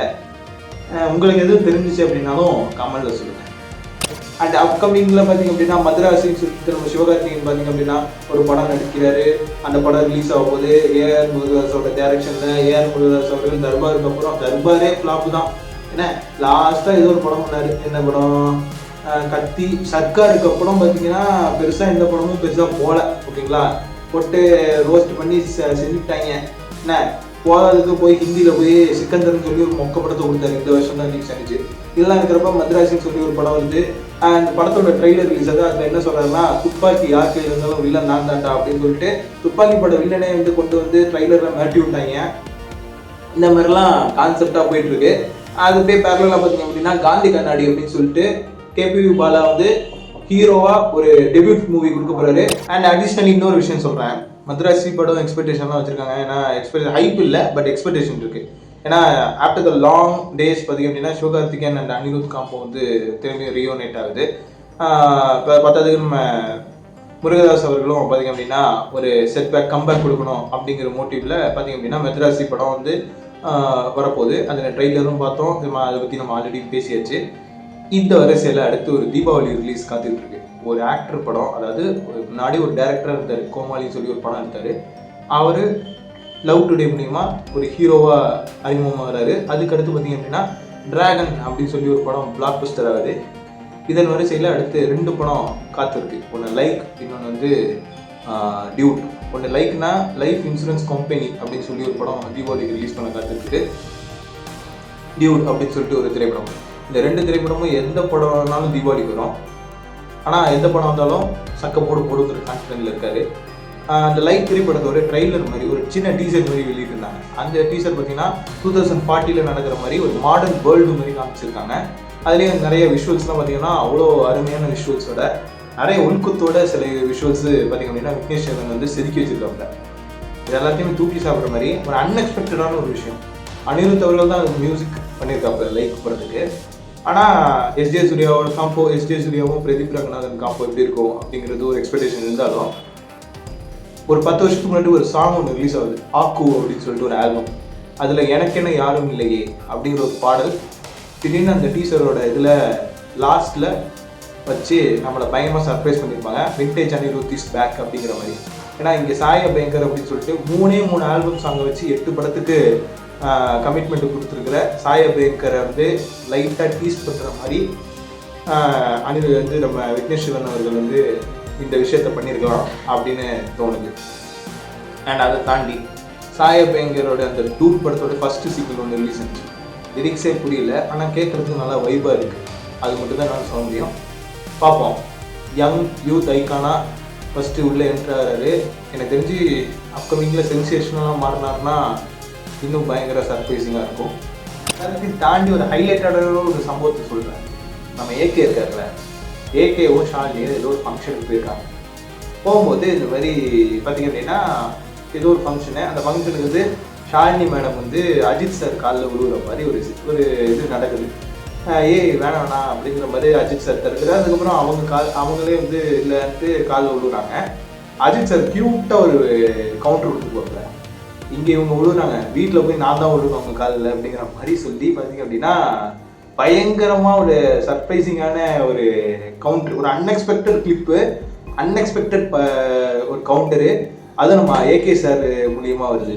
இங்கே என்னடானா மாநாடு நடிச்சிட்டு இருக்காங்க, அங்கே என்னடானா நீ சூப்பர் ஸ்டாரா நான் சூப்பர் ஸ்டாராக நடிச்சிட்டு இருக்காங்க, இனிமேல் நான் தாண்டா உனக்கு திடீர் தளபதி அதுடா இதுடான்னு சினிமாவில் 1000 சண்டைகள் போனாலும் நான் ஃபேமிலியோட ஜாலியாக தனக்கு பிடிச்ச பேஷனான ஒரு விஷயத்தையும் செஞ்சுக்கிட்டு ஒரு மனுஷன் நிம்மதியாக சுற்றிட்டு இருக்காரு அப்படின்னா அது நம்ம ஏகே தான். AK 64 அப்டேட் எப்போனா கொடுப்பா, அதுக்கு நான் வெயிட் பண்ணிக்கிட்டு இருக்கோம். ஏதாவது அஃபீஷியல் ஒரு விடுனா, ஒரு அஃபீஷியலாக ஏதாவது ஒரு அப்டேட் விடுனா. ஆனால் ரேஸுக்கு மட்டும் அப்பப்போ மாதம் ஒரு ரிலீஸ் வந்துடுது. ஆனால் படத்துக்கான எந்த ஒரு இதுவும் வரல. இதில் வேற F1 படத்தை விட அஜித்தை வச்சு ரீமேக் பண்ணுறதா சொல்லிட்டு இருக்கீங்க. பாப்பா என்ன நடக்குதுன்ட்டு நான் அது மாதிரி குழம்பிக்கிட்டே இருக்கேன். பாய். இது விட ஒரு ஹைலைட்டடான இன்னொரு விஷயத்தையும் சொல்லிடுறேன். லாஸ்ட் மந்த் பார்த்தீங்க அப்படின்னா கூமாப்பட்டிக்காரரை பற்றி நம்ம பேசியிருந்தோம் ஓகேங்களா. அது பயங்கர வைரலாக இருந்துச்சு. அப்புறம் அவரே வந்து பயங்கர வைரலாகி பார்த்தீங்க அப்படின்னா பல விளம்பரங்கள்லாம் நடிக்க ஆரம்பிச்சிட்டாரு. அது குறிப்பாக பார்த்தீங்க அப்படின்னா தங்க நகை கடையெல்லாம் இருக்கு இல்லைங்களா, நகை கடையிலெல்லாம் விளம்பரம்லாம் பார்த்தீங்க அப்படின்னா பொதுவாகவே ஹீரோயின்ஸோ இல்லை பெரிய ஸ்டார் கேஸ்டோ வச்சு தான் பார்த்தீங்க அப்படின்னா காலகாலமாக அட்வர்டைஸ்மெண்ட் ஷூட் பண்ணுவாங்க. For the very first time நம்மள ஒரு ஆள் பார்த்தீங்க அப்படின்னா அங்கே தேங்க அப்படின்னு சொல்லி ப்ரமோட்டட் பண்ணி பார்த்தீங்க அப்படின்னா ஒரு நகை கடையை வந்து ப்ரமோட் பண்ணாங்க. ஸ்ரீகுமரன் தங்க மாளிகை அப்படின்னு சொல்லிட்டு சென்னை சில்க்ஸோட அசோசியேட் ஆகிருந்தீங்களா, அந்த ஜுவல்லரிக்கும் லலிதா ஜுவல்லரிக்கும் அவங்க பண்ணியிருந்தாங்கன்னு நினைக்கிறேன். அது பார்த்தீங்க அப்படின்னா ரொம்ப கவர்ற வகையில் இருந்துச்சு. இப்படியே ஃபேமஸ் ஆகிட்டாரா. ஜீ தமிழில் பார்த்தீங்க அப்படின்னா சிங்கிள் பசங்க அப்படின்னு ஒரு ஷோவில் பார்த்தீங்க அப்படின்னா அவரை ஒரு பார்ட்டிசிபெண்ட்டாக ஒரு கண்டஸ்டண்ட்டாக உள்ள அனுப்புகிறாங்க. பேரிங் பண்ணுறங்கிற பேரில் ஜீ தமிழ் வந்து விஜய் டிவியை காப்பி அடிச்சது மட்டும் இல்லாமல் விஜய் டிவிக்குமே சொந்தமான ஒரு பட்டத்தையும் அவங்க வந்து பார்த்தீங்க அப்படின்னா தன்வசப்படுத்தினது ரொம்ப ஹைலைட்டடாக இருந்துச்சு. அதை பற்றி என் வயலை எதுக்கு சொல்லிக்கிட்டு, ஆனால் திண்ணையில் படுத்தவனுக்கு திடுக்குன்னு கல்யாணங்கிற கணக்காக நம்ம தங்கப்பாண்டியனை மாசாக போயிட்டு இருக்காப்புல. அண்ட் அதை தாண்டி இன்னொரு அடிஷ்னல் திங் என்னன்னா, கூமாப்பட்டி ஊருக்கு ஒதுக்குன அந்த 10 கோடி ரூபாய் நிதியை வந்து கவர்மெண்ட் இப்போ சாங்ஷன் பண்ணியிருக்கு அப்படிங்கிற தகவலும் அண்மையில் செய்தியில் வந்து இருந்துச்சு. அண்ட் இன்னொரு மீம் ஒன்று பார்த்தேன். அதை பார்த்துட்டு எனக்கு ஒன்றுமே எனக்கு புரியல. கூலி படத்துக்கு அமீர் கான் அவர்கள் ஒரு சின்னதாக கேமியோ ரோல் கொடுத்ததுக்கு பிரதீப் ரங்கநாதன் வந்து தன்னோட வீட்டுக்கு அழைச்சிட்டு வந்து பாராட்டு தெரிவிச்சதா சொல்லி ஒரு மீம் ஒன்று வந்திருக்கு. கலாநிதி மாறன் சார் வந்து கூலி ஆடியோ லான்ச்லேயே சொல்லியிருப்பாரு. தன்னோட இதில் வெறும் 4 படம் தான் பண்ணியிருப்பாப்புல, ஆனால் அவருக்குன்னு ஒரு தனி ஒரு ஏர்கிராஃப்ட்டு ப்ரைவேட் ஜெட்டில் தான் வந்து வருவாப்புல அப்படின்னு சொல்லி மென்ஷன் பண்ணியிருந்தாப்புல. எனக்கு என்னமோ அதுக்கு கொடுத்த பதிலடி மாதிரி எனக்கு தோணுது. இதை பற்றி உங்களுடைய கருத்தை கமெண்ட்ல சொல்லுங்கள். இது மாதிரி இன்னும் நிறைய விஷயங்கள் இருக்குது. ஸோ இவ்வளோதான் மக்களே பேசுனது. வேற என்னென்னலாம் ஆகஸ்ட் மாசத்துல நடந்திருக்கு, இப்போ என்னென்னலாம் நடந்துட்டு இருக்கு, இல்லை இதுக்கு அடுத்து என்னென்னலாம் நடக்க போகுது அப்படிங்கிறத பற்றி நம்ம இன்னொரு வீடியோவில் பேசுவோம். இது வரைக்கும் நம்ம வீடியோவை பார்த்த எல்லாருக்கும் உங்களுக்கு ஒரு நன்றியை சொல்லிட்டு இத்துடன் விடைபெறுவது உங்கள் அருண் மனோஜ்குமார். நன்றி, வணக்கம். Thanks for watching.